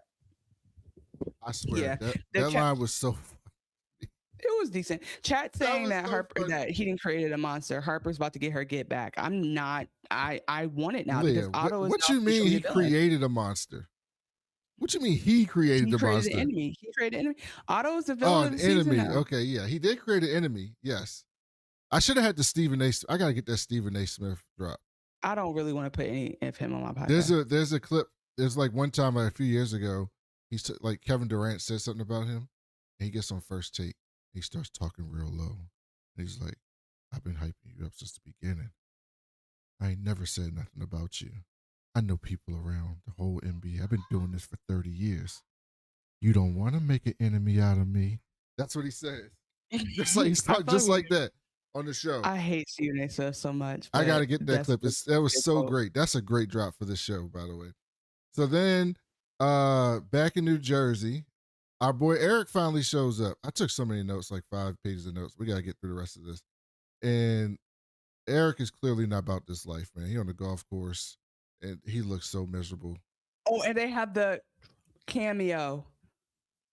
And Yeah, there's I don't know if you caught this, but they're golf. He's golfing with some guys. I don't think it matters. But what's important about this scene is that you see that the whole golf course is backed up because a certain evil individual is golfing at the time wearing a hat of a certain color, and he's backed everyone up so he can play through. And they're all, if you watch the caption, there's just like side comments being made by other golfers about him. It's very much worth watching because it's so ridiculous. And it's like, it also reminds you that like while we're out here like protesting stuff, there are people just playing golf with the people who are turning us into a fascist regime. It's like too eerie for me. I did not like it. But anyway, so he's out there golfing with him. Then he Well, goes hold back on. to He his, like, wasn't big- golfing with 47. He's out there golfing at the same time. Yeah. But like my point is that that was just like a crazy. They were doing that on purpose, just to like that was for us. Did you in a hear weird what the way. guy said? Yeah, what was one of the? I didn't write it down. What was one of the He things said when he hits the ball in the bunker, he calls fake news, then the ball disappears. That's what I'm saying. Like, it's like, ha ha. Like, I could That's laugh at this funny. situation if we weren't where we are right now. Like, I really feel like we're in a bad place, but I do gotta agree that laugh. it's funny. It would be funnier. It would be funnier if Kamala was president. We were just making fun of him. But anyway, Just so remember, Chanel, I'll give he- you some advice on that. Just remember, we still laughed when we were slaves. You got to laugh. when we were enslaved, we were never slaves. We When were we were enslaved. enslaved. We were That's a still good point. people. When we were still enslaved. free people. We No, still yeah, I laugh. agree with you. I'm just. I bet no, I you. agree I with you. bet It's you, just like, black people that were enslaved made jokes about cap on massive. made jokes They about used to the slave cap owners. on the family. Oh, I know they used to go in on them. That's where the Yeah. dozens was probably created. It You was got probably- like you Dozens got to. was, And if it was a slave owner that was a silly fucking fool, they probably laugh at his a ass. human Like, trafficker. someti- You human yeah, they was capping on them. That's Some- probably what started racism. That they were like, wow, they're really funny. Yeah. We can't let them. Sometimes you got to laugh at the terribleness because you can't let it take all your joy. You got to laugh at it. That's why Yeah, I said, sorry, man, if yeah, he but- wasn't, look, if 47 wasn't so terrible, he would be hilarious. He does He would hilarious be the stuff all the funniest time. If he wasn't so evil and potentially had done all this worse stuff they haven't even named Yes. yet, he would be so funny because someone this stupid should not be in charge of. He's Like, so- we have But failed even the when he's not doing experiment. We have failed the even the experiment. non-stupid shit, just like when he been talking shit to people, it's fucking funny. Except that Not it's good. terrible.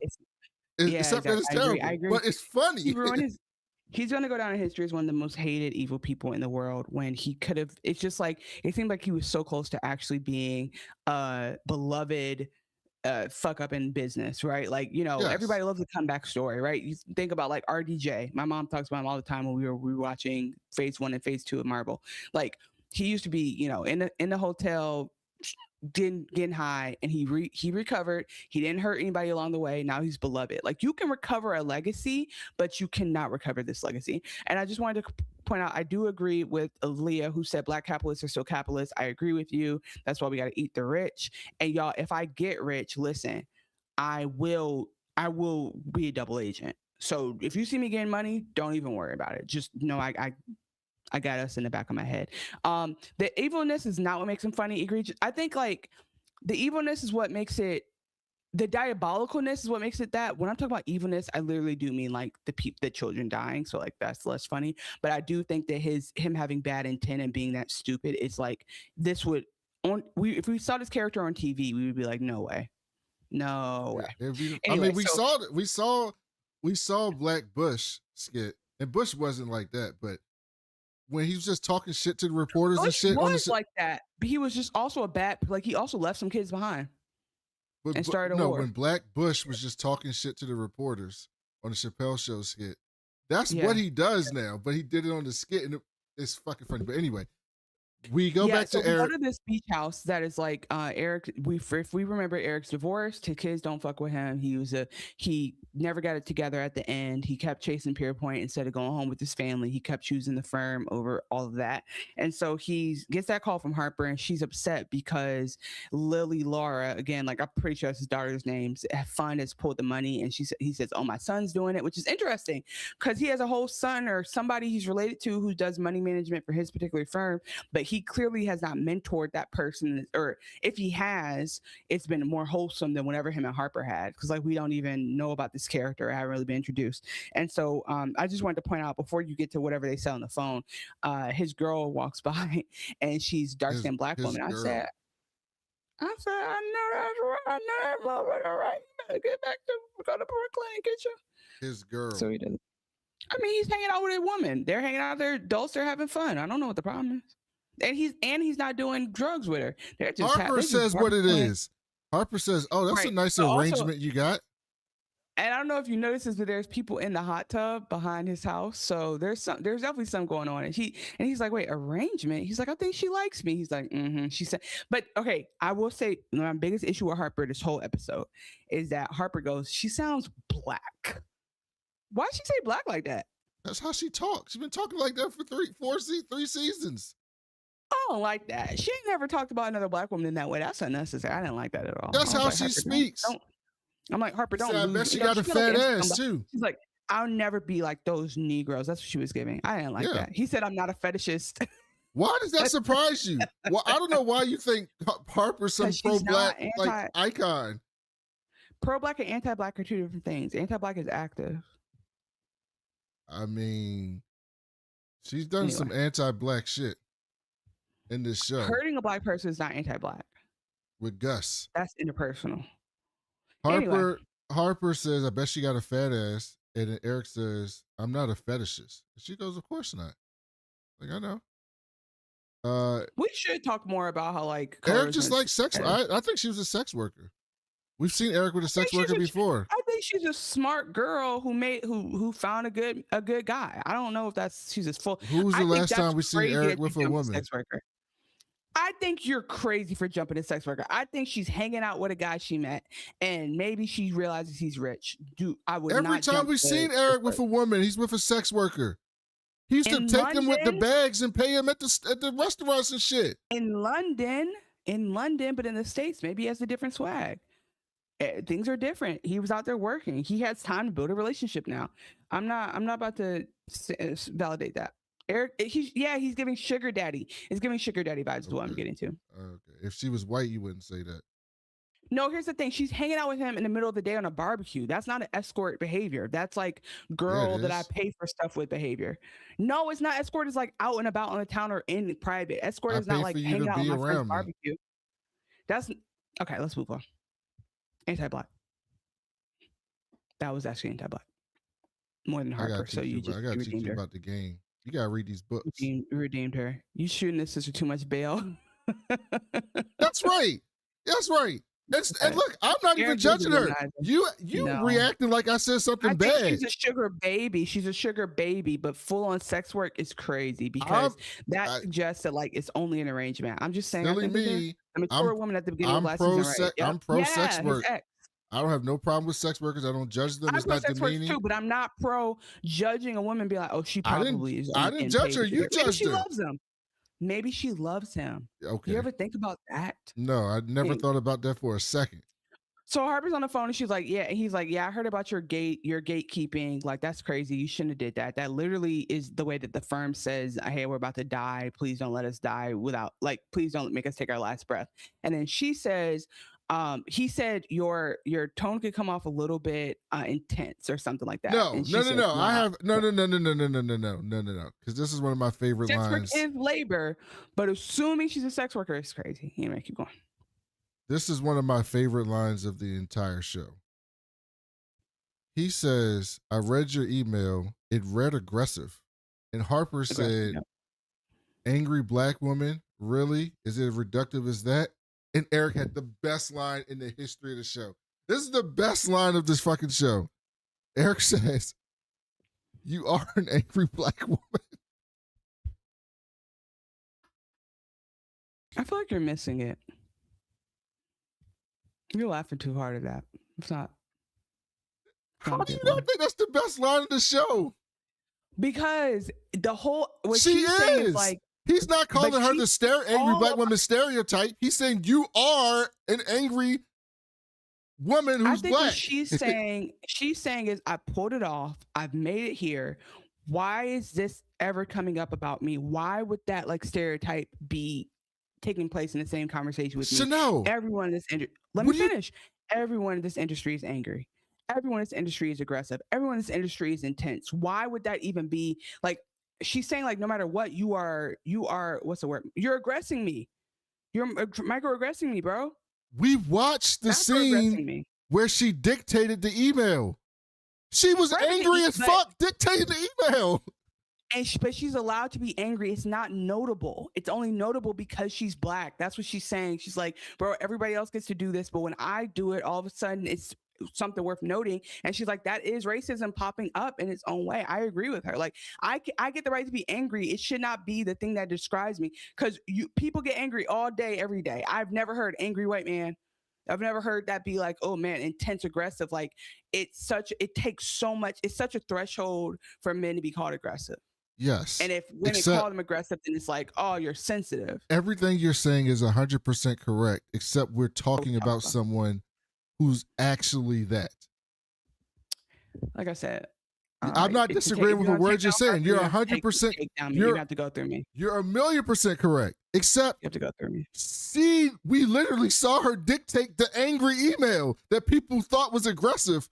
It was mad aggressive when she dictated it. She was upset. It was mad aggressive. She was dictating it. She basically like, say this word for word. But I think this is what I'm trying to say though. Eric has earned his right to be honest with her. I do think it's like for example, this podcast I listen to where this comedian, again, I don't publicize podcasts that are bigger than us, but this Greek comedian gives advice in the podcast. It's very funny. I very much enjoy it. And people will call in and talk about like different weight problems, and he understands them. And then every once in a while he'll say, hey, everybody who's skinny, turn this off or skip ahead for 2 minutes. And then he'll be like, hey, no skinny people listen to this. Are you guys gone? And he'll say, listen, you might want to lose a little weight. You might feel better. Don't tell anyone I said this, but you might want. And so I think there's something about being inside the group and being able to let each other know, like, hey, sis, you might have actually hit a guardrail, even though fuck them and they are wrong. And like, this is a systemic. So I think Eric saying it is valid. I just think that it's annoying because, if Eric is saying it, then everyone else has thought it and they have not questioned it. They have not questioned if it's coming from personal about Harper or just, oh, that's why black women shouldn't be in this industry. So I think that's why it's triggering, because like, yeah, Eric is saying it, but like, damn, what about the next person who wants to say it to her? Or how many other people have said it to her that didn't earn that right to call it out? So it's like the last example I think I would say is, and Harper, Madison Padmore says, Harper now is in an elevated position where she can take the feedback without feeling like he's going to ruin her life with it, which I think is valid. And then I did appreciate that he said that to her, though, to be honest. I think it's like when you tell your friend, yeah, hey, I know men are the worst, but lighten up. And you can only say that when you've been in the trenches with your homegirl meeting terrible men. And you're like, okay, if my homegirl can say that, then she's really coming from a place of love and light. Because if a man off the street told me to lighten up and smile more, I'd kill him. But if my homegirl's saying it, she's saying it from a place of like, this could be holding you back, even though your reaction is valid. So that's how I took it. Yes, I agree. But also, Harper was taken aback by Eric saying it. Like, she couldn't believe anyone would think that email that I angrily dictated would be taking it as angry. How can anybody take this email? She basically said, how would anybody take this email angry? I don't know how you thought that would be aggressive. When you But the way watch her she give the most dictated- aggressive dictation of all time. Like dictation, and her verbiage was actually pretty clear. Like there's a tone. That's why he said it's a bit aggressive, because there's a tone to it, but there's not. I don't like when people how I translate my text. I could be so angry, but the words I say can be translated completely different to you. So like I can't own how you interpret it. You can't own how I wrote it. So I hear you, but I think she's just annoyed that she even has to have this conversation. She's like, duh, I'm angry. So are you. Everyone's angry. Why would this even come up? Of course it's aggressive. It's sales. It's business. I'm short selling shit. This is by definition an aggressive ass job. So then we Harper says, why don't you come do this shit with me? And he's like, don't edge me. He's Yeah, like, he's don't like- tease me. he's like, don't say something you might recant in the morning. And she Mhm. says, retirement must be heaven on earth. Just to needle him a little bit. Like, you don't like that shit at all. Don't be a stranger. So then we go to Jonah and Whitney. And by the way, just saying, this is the most refreshing spot to see them in, because again, they have played each other. They have Tom and Jerry the fuck out of this, and they're finally at a point where they're like, actually, what can we accomplish if we work together to get the bird or whatever. Tom and Jerry had like a third antagonist that popped up that was annoying to both of them. That's who they're like, wait a minute. What? Let's go fuck the dog up, you know. And so I think that's what we have here, and I'm excited to see it. This is a partnership I would like to see, but there's no way season 4 doesn't end and one of them is not like backstabbed again. It's just not possible. So Jonah and Whitney are at dinner, and Jonah's like, if you want out, just let me know, dog. And we started this business importing fake bait hoodies. And Whitney's like, I don't want out. Hilarious. I just want you to see my vision and give me your blessing.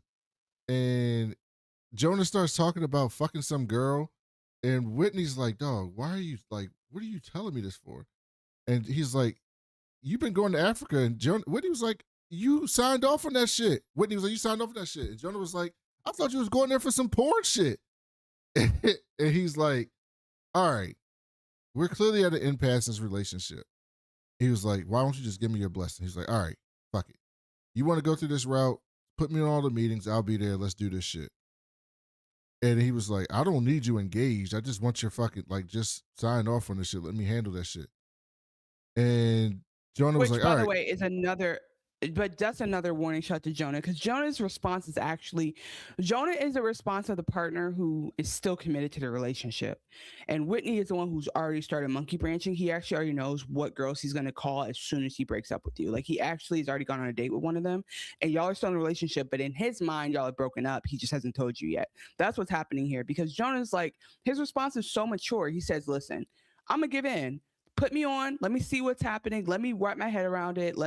He says, put me on the ground. He's like, you shut me out of your operation. I don't even know what's happening here. And again, because he trusts him as a friend, his spidey senses aren't tingling, but he should have been lawyered. His lawyer should have came and sat at the table right then and there at dinner. But anyway, that's what like was pissing me off, is that he's still giving him like so much. He's like, bro, we met at Stanford. We met at undergrad before we made this company, and we should be able to have each other's back.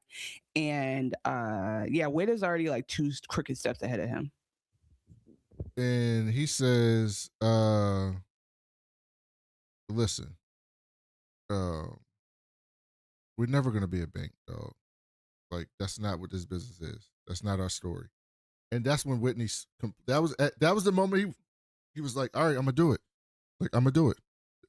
He doesn't see it at all. I'm just going to do this shit.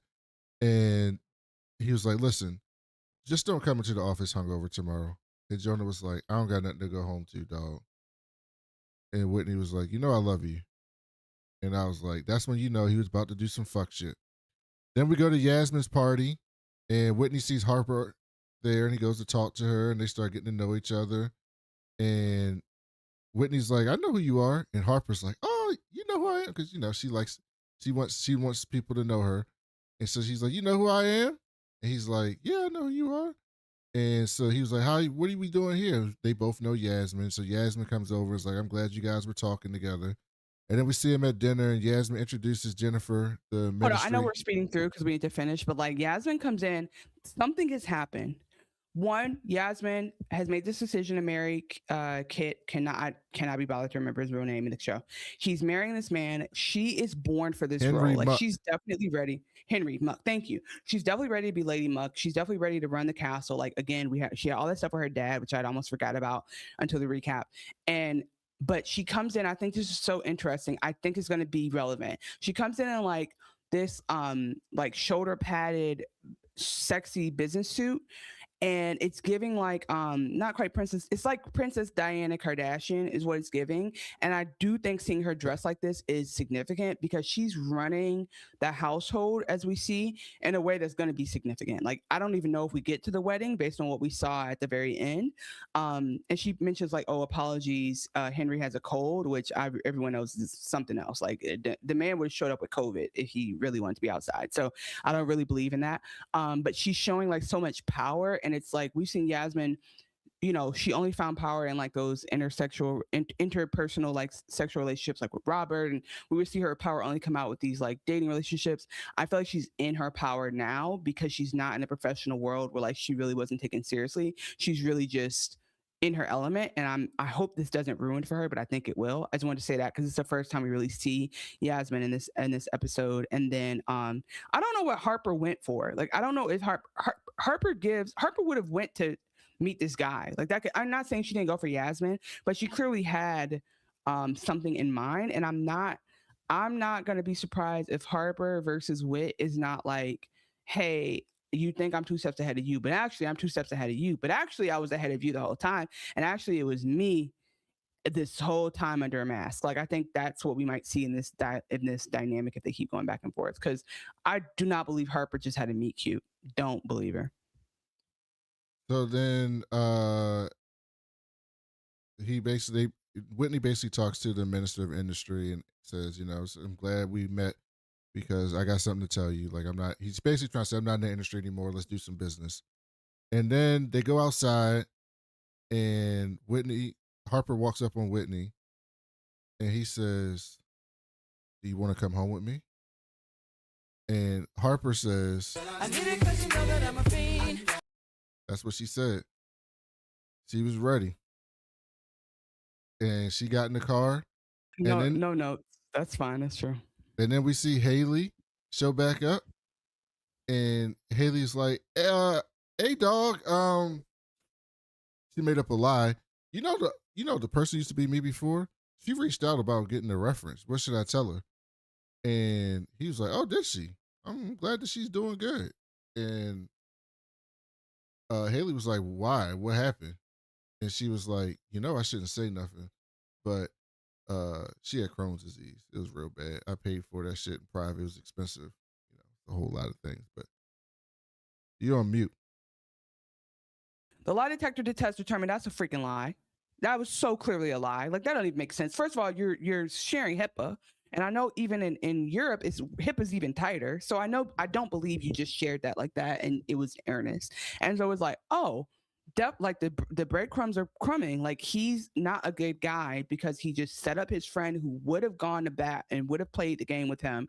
He just didn't want somebody who had the power and the social capital to disagree with him around. So I'm starting to see that. And then who knows what he did to that assistant. I know it's going to be something bad. So then she's like, all right, I'll see you at the office tomorrow. We good? She's like, yeah, we're good. And so then we see Harper and Whitney going at it, and they get finished, and they just lay in the bed having pillow talk. And he's like, can you do something for me? No, the first thing he said was, did you enjoy how I fucked you? And she was like, yeah, I did. Not great. Not a great line afterwards. I'm sorry. Don't ever ask me that. And then she said, he's like, if you enjoyed it, how about you do something for me? And she was like, and this is when I knew. And I said, this has come full circle. I knew it I felt it right here. I said, we're getting a pegging scene. Oh, you knew that? I didn't know that. I didn't get that. I mean, again, you clearly have a healthy life at home. I've been in the streets and I see the signs. When somebody says, "Can you do something for me?" after the fact, he wants some extra credit. He wants some specialty work. And you gotta know the signs so you can get up out of there if you're not into that. Because anytime you want something else, you already got what you needed. So now you want more. That's extra credit. I don't even know. I'm not prepared to take the pop quiz right now. But she's down for whatever. Do you get my metaphor? Are you able to follow? Yes. The school is sex. Okay. Yes, I can get it. Okay, just make sure. And then he goes, "Go in my closet," and she walks in the closet and she's prancing around naked, like all like happy and giddy. And she gets down. Exciting. And she goes, "It's in the bottom drawer." So she opens the bottom drawer, and then inside the bottom drawer is like a black box. And he says, "Open the box." And then Harper opens the box, and then for some reason this played in the background. I don't know. I don't know why. I don't know. So yeah, so then we have a scene. I want to talk about this because this is a mind bender. That's what I'm saying. I want to talk about this. So she stands. I already knew what it was going to be, but we see it after that. She's standing in his full length walk-in closet. Which, by the way, the closet was to die for. I love that closet. I'm trying to figure out how to turn a regular room into a closet like that. Is amazing. So she walks in and she's strapped up. She's strapped up. That's the best way to describe it. And I think there's just this moment of her understanding, like what do they call, like penis envy? Like she's understanding power. What? Like yeah, like, and I think, and I don't believe that your genitalia is directly linked to power. I don't think that's what it is, but I think like men have used it in that way, so I can understand the association. Well, no, it is. It just shouldn't be. But in the patriarchal world that we live in, it is. That's what I just said. Men do it, but like I understand the association. But I'm just saying, like at the end of the day, like the same ovaries I have or the testicles you have, like those are the same thing, low key. So it's just like I think it's because the external versus internal experience. I will say, like probably it's like punching somebody versus getting punched is two different experiences. That's probably more what I would liken it to. But she finally has a moment to be like, okay, this is how they feel. Like she just has her moment where like she finally gets to have probably like the member that would match the type of bulldog she is in the world, and she doesn't get the respect. But if she was a man who was walking around the locker room like that, she might get, I don't know, like in a weird, because men are weird like this, but she might get respect for that. So I think there's just a moment where like she's realizing her real self, even though she identifies as a woman and she is who she is. And then Leah says, "I'm not a fan of seeing her nude so much this episode. I know it's HBO, but geez, you didn't watch season 1, I'm assuming, because we got very acquainted with her boobies season 1. Oh yeah, her and Yasmin were naked every episode. Yes, and Minghella, by the way, got married. Congratulations to her. And so just like shout out to, that's a real Gen A couple. Like they don't give a fuck. She's out here doing her thing. She's married. Like she's like, I'm an actress and I do my thing. I do my work. Take me seriously. Who cares? Like remember back in the day when actresses would be like, I won't show my top because or else it's gonna make me cheap. Yes, I love that. Yeah, that don't kind of exist no more. It's almost a form of power in some ways. But I gotta say, agree. That's what I'm saying. It used to be a thing though. It used to be like wet t-shirt meant you were not gonna be taken seriously. I appreciate Leah's comment, but I gotta say, Chanel's made me watch nothing but dongs for like the last 4 shows we've done. Scrooge McDick, Baby Billy's dick, old people fucking, just nothing that Some of those are true. Some of those are accurate. That's all we watched in the last few shows. I don't write the shows. I'm not consulted on the screeners. Oh, it was just your pain. So Leah, I guess I'm saying that's what I said in the beginning of this recap, actually, that like season 1, we saw a lot of gratuitous sex for no good reason. And now we saw Harper naked twice. I get what you're saying. Like we're definitely returning to our roots here because season 3 wasn't as sexual for no reason. So yeah, very valid opinion. It's very valid opinion. But I personally, out of the nudity we've seen in the last few shows, I appreciate that it's not Scrooge. That was you to appreciate, yeah. I mean, I just want to say when she's on screen, hey, little booties matter, and that's important. That's as important of a political statement as anything we've said. She is a tiny woman. Yeah, she's so small, but that's what I'm saying. So like, tiny. it's nice to see that because we keep being told that only certain body parts, like you said back in the 90s, only certain body parts are sexual. So anyway, I think she's revolutionary in who she is as the actress, and I love her when she pops up on stuff. She's going to be in that new movie that Zazie Beetz stars in. That's like a Most Dangerous Game reimagining. But anyway, yeah, we get to see her in this like cross-gender situation, and I just have to assume that they had a great night after this because he clearly has the supplies and knows what he's asking for if he had everything ready to go. If he has a little black box in his closet on the left 3 drawers down, he's ready for action. So then she gets a call from Jim. He's like, in the morning. Where the fuck you get my number from? He's like, I got sources, baby. Don't question me. I'm 10 generations deep in journalism. And he's like, I bought a You don't even know who that's from. See, you talk about I don't laugh at your jokes. You ain't even get that. What's that from? Can you share? I'm 10 generations deep. I'm about to put another notch on your black card. Your black card about to get cut off. You didn't know who Travis Scott was, so what are we talking about? He's not entrenched in black culture like this movie. Okay, go ahead and say it. CB4, one of the all-time black I movies. haven't seen that in a long time. You're okay. Hey, got it. Charlie Murphy. I do trust the gym guy. Leah said, I do trust the gym guy. I'm 10 generations deep in gangsterdom. What he said. Oh, see if you change. I would have got it either way, but I definitely was like, well, what's a movie about a black journalist? Anyway, so he's like, hey, I found your number. Don't worry about it, but just know I'm trying to investigate Tinder. And I actually think you think that slime is the thing. What's it called? Siren is the issue, but the real issue is Tinder. They're the real dirty dog, and they actually are the ones who are quieting people down and like killing people off for they're the real house of cards. And she's like, let me call you back. And then she looks up and the CEO, the freaking founder is getting dressed. He's like, everything good? She's like, better than ever. And I like to believe Harper's like, yeah, I need to know this. Like, even if it's just for a corporate, like, I think we all can see that she's gonna short them. Like at some point she's gonna use her personal knowledge to get there. With that said, I want to believe in Jim, but I guess like we've never had a journalist show up on this show. So I don't know if that person is supposed to represent like good and truth, or if that person is just as dirty as if the show is that everyone's dirty, or if that finance is particularly dirty. Jim is going to be like the freedom activist is like, I'm gonna bomb this government building to fight against the power. We don't know that. But then like you don't realize he's just killing people, just doing their job to fight against the power. So you fight against the power, but he seemed like he's the type of person that'll do anything to get to the story that he's trying to get to. That's how I take it. Let's maybe he could be a Jim Acosta type. We'll see.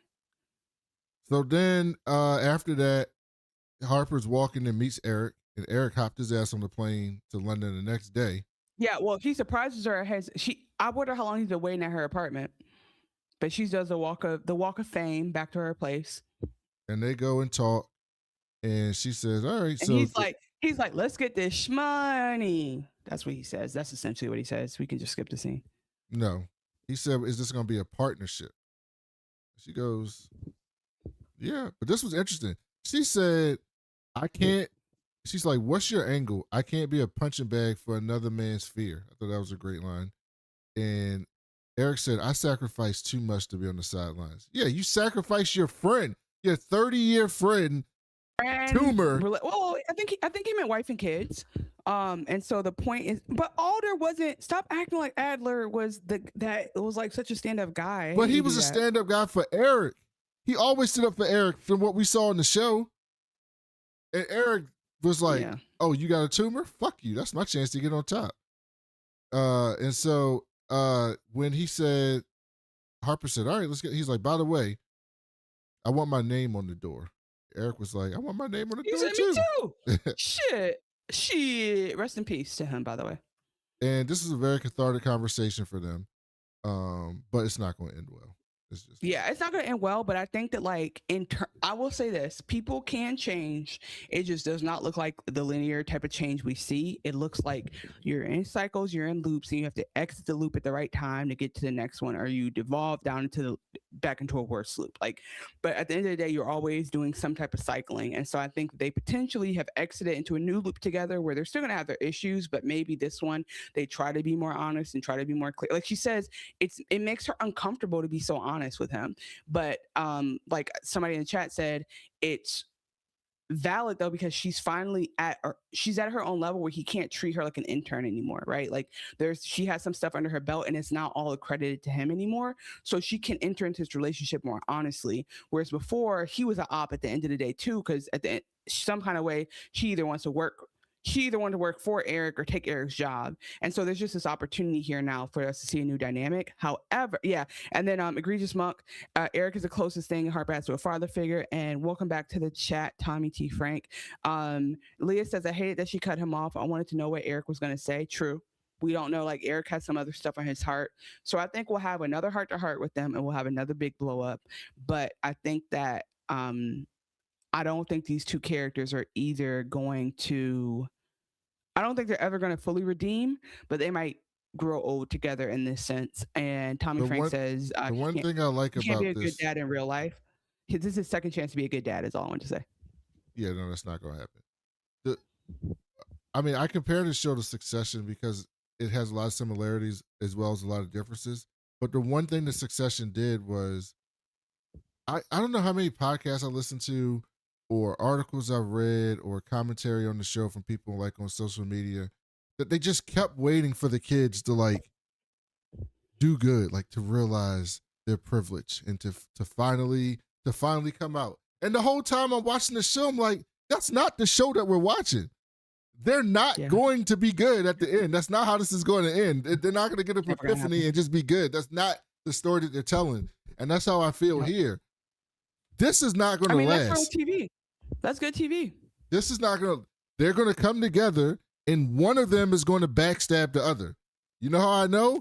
Because that's all they've done the first 3 seasons is backstab each other. And that's what the culture represents. Like there's no reason for them to change because it keeps getting rewarded every time. Like they never get, if Otto can put the R word back in his vocabulary, they can backstab each other again. And like all's fair in love and war. Then we go to Tinder. I do want to say before. And basically what happened here was all that shit that Whitney was setting up with Jonah about you smell bad, you be saying salacious shit in the office, you be drunk all the time. Yeah, we've been documenting all that shit. And the board is like, we don't want you as CEO no more. So we good. We good on you. I want to say something as someone who has worked in corporate right now that I don't even want to put on record, but I just want to say when those spidey senses are tingling, take care of yourself. Like that, like there's a very real translation here. This man will get a golden parachute, he'll be fine. He's a co-founder of a company, whatever, but like this is triggering as hell to me. Well, here's the thing. He was doing all that shit. None of that shit was a lie. Right. But what I think we have to assume is that it was fine up until dude had other aspirations. So probably they were both been drunk or tied one off and been in the office like that. Like that's probably how they started the company, is being drunk together. But what he only gave him his first time saying anything was the end of the beginning. Oh man, that's a good song. So I guess I'm just trying to say like that's what's treacherous about it, is it wasn't good faith feedback. It was cover my ass feedback, which is not feedback. It's just like fodder, cannon fodder. So then he's like, he can't even look at him though. Like he can't even look man in his eye when this shit is happening. He's like looking down and looking to the side. He names himself CEO and says, we're not going to be Stripe or PayPal. We're not even going to be Chase or Goldman Sachs. We're going to be all those things in one. We're going to be a bank killer. Too ambitious. Too ambitious. We end the show with Henry Muck crushing up some pills with a shoe on a piano. High as a kite, playing this fucking piano. Because I got high. That's what I couldn't make it to my anniversary party, my engagement party because I got high. Sorry, guys. And that was the end of the episode. So we set up a lot in episode 1. We got a new partnership with Eric and Harper. We got some new protagonists in the show. With Whitney, another character for us to hate. I think that's what's going to be. We got some ancillary characters that I know is going to come up again. I bet the Jim and Hayley are going to develop a relationship of some sort. She's going to go back to him and was like, "Hey, tell me more about my boss." Some's gonna make, because I mean, mind you, if he was a great boss, I would put it to the side. But the next day, he's kicking over chairs and calling me in to pick him up. Nah, I'm starting to put 2 and 2 together. So yeah, like I said in the beginning, this was kind of a soft reboot, but we're back with industry, and I'm so excited to be talking about it. It's been long, but I know Chanel has something to talk about with Paul Rudd, so I'll let her get her word her bid on, and then we'll get out of here. Yeah, ooh, Leah.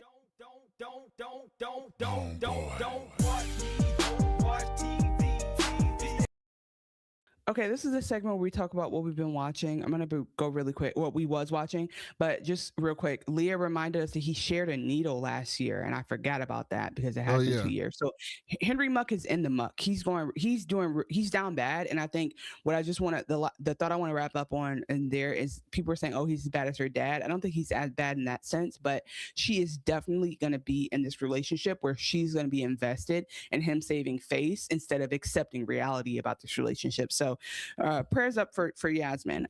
As far as me, what I watch, I just wanted to share again another podcast that I won't name it. I'm just going to describe it to you.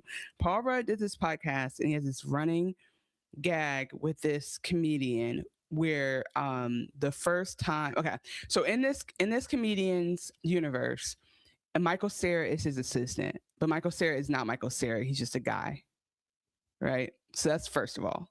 And so a while ago, they were doing a podcast interview with Paul Rudd, and Michael Cera comes in as the assistant, and he spills really hot Dunkin' coffee on him. That's like the whole thing. And then to try to help with that, they pour iced coffee on him to try to balance it out. And then when the ambulance comes, Michael Cera drops him on the ground. It's ridiculous. It's hilarious, right? That's that's the first episode. They try to interview Paul Rudd. It goes bad, right? Then are you following me? This is I want you to interact with me. I'm following you. Okay, so then the second clip is they're doing the press junket for Anaconda, a movie that we both loved. They get Jack Black to act very serious and be like, I don't have time for this guy. It's like, what's going on? Because the guy comes back around, and Paul Rudd is like, I can't believe you put the clip of me, like, you spilled coffee on me, I shit my pants, so like, why would you post that? And he goes, I'm so sorry, like, give me another chance. So I watched a whole episode today of Paul Rudd going back to this man's podcast, and I just think that, like, remember how, so the reason I'm bringing this up is because last week I talked about how Paul Rudd is a man I would switch bodies with for a day because I just think he has the best life. And then you kind of make fun of him because, like, oh, Ant-Man or whatever, but then you realize, like, Paul Rudd has a repertoire, and he's not a comedian, but he's become a comedy actor and like a all-around guy. I forgot about Anchorman, I forgot about all this stuff. And so I'm gonna tell you what was funny about this episode, but it was so ridiculous. One was that he starts the episode off and he's like interviewing him. He's like, you've been nominated for awards. Have you ever won? And he's like, no. He's like, well, who won instead? He's like, I don't know. I don't pay attention to that. He's like, okay, well, and then he had the guy had cleaning people in the background. It's like a part of a bit. And Paul Rudd's like, I clean my own toilets. Like, I don't really do it. Me and my wife, we just clean up. He's just like being a chill guy who you think Paul Rudd is. So then what was an inciting incident? There's a think fast moment with something where he throws something at Paul Rudd and he hits him in the nose, and Paul Rudd's in a lot of pain. And mind you, all this it's filmed to be so real. It's filmed as if it's really happening, and you have to really understand baseball to understand, like, this is all scripted, because this podcast does not do this all the time. This podcast is a legit podcast that does like interviews, but for some reason Paul Rudd keeps coming on to do this ridiculous stuff. So he throws something at him. Paul Rudd nose breaks. He gives him a Percocet. Paul Rudd takes like 3 of them, and then they like show Paul Rudd Paul Rudd throws up. They show him like laying down. He sleep. He wakes back up, and now he's high. And as they're talking, Paul Rudd's like, I got cleaning people too. he starts undoing all this cool guy Paul Rudd stuff and admitting that he's just like a Hollywood asshole like the rest of us. He goes, he goes, I lost a Golden Globe to Angela Bassett because I'm white. It's so funny. And he just breaks down his own cool guy character. He plays a drugged up Paul Rudd very well. There's like he gets hurt more. There's a lot more to it. I don't want to spoil it, but at the end, he's supposed to get him to the hospital, but he can't because there's LA traffic. And so he drops him off at the most random spot. I've just let people discover that if they watch the whole thing. There's another time where he shits himself. It's just you would not know that Paul Rudd had that level of a sense of humor. And so that's what I've been on today. I was watching this podcast where I was like, why am I so deep in white people's business? But it was hilarious. And there's only so many people in the universe I can send that to, and it won't have to explain so much to them. So you're one of the people I just explained it to. So if I send you new Paul Rudd content, just know he struck again. They're on with the bit, and I can't see how they don't do another one. So that's what I enjoyed today. Outside of that, since we last recorded Fallout, I watched 2 movies, and I'm going to push myself to do 1-minute movie review about them. But I did finally watch A Different Man with Sebastian Stan, another Marvel actor that is just underrated. And that's what I've been on. So if you've been with us for 2 hours and 7 minutes, we appreciate you greatly. We're really happy to talk about industry. We'll be back next week to talk about industry, and I think Game of Thrones. We'll see. We're trying to hit this goal. So part of the reason why I want to do Game of Thrones is so we can hit this goal. We are close to becoming partners with Spotify. So if you usually listen to us on Apple Podcasts, give us a shot on Spotify. You don't have to pay anything. We need to get to 2,000 consumption hours by the end of this month. We're at 479, 12 days in. So we got a shot. Now the industry and Knights of the Seven Kingdoms are coming out. So download the shows. And like I said last week, if you're bored at work, if you're at work and your phone's plugged up, just play the show. Put it on mute. I don't care if you listen. I care if you listen, but I don't care if you listen. Because we're trying to get them hours, and we appreciate all the listeners anyway. And so we'll be back next week. That's how the ASMR episode was born. I was asking Brandon to do ASMR with me so that y'all would fall asleep to it, and he wouldn't do it. So I did my own ASMR episode. That's only 6 minutes. Go check it out. Guys, thank you so much for being here to listen today. We're excited the industry is back. Harper Hive, we ride again. We Was Watching podcast is this podcast for blurs and baddies to recap prestige TV, sci-fi, drama, and all the politics in between. Thanks for joining us. If you're new to industry or new to the podcast, make sure you subscribe, press like. All that stuff helps us as an independent podcast that is very disorganized in terms of social media. So we're working on it. But in the meantime, help us out if you can. And thank you guys so much to the chat for being here. This is the first time we've had like a chat where we can rank our top fans. So shout out to all of you for being here, especially Madison Padmore, Leah, Uncreated Artist, I want to say that's your name, Egregious Monk, Rude Boy, Jam Mom, Shining Like Halloran, Tommy Frank, Code Knox, Rabbit. You guys are our top 10 fans today. Thank you so much for doing that. We appreciate you. Love you guys so much. Egregious Monk is a first time viewer. Well, we thought you were part of the family. So thank you for being here. We will be back next week on Monday. That is the plan for industry. And if we post another one this week next week, we will let you know if we're going to do how we're going to do the Night of the Seven Kingdoms. And I really think that's it, guys. If Tommy Frank says we was pegging. That's great.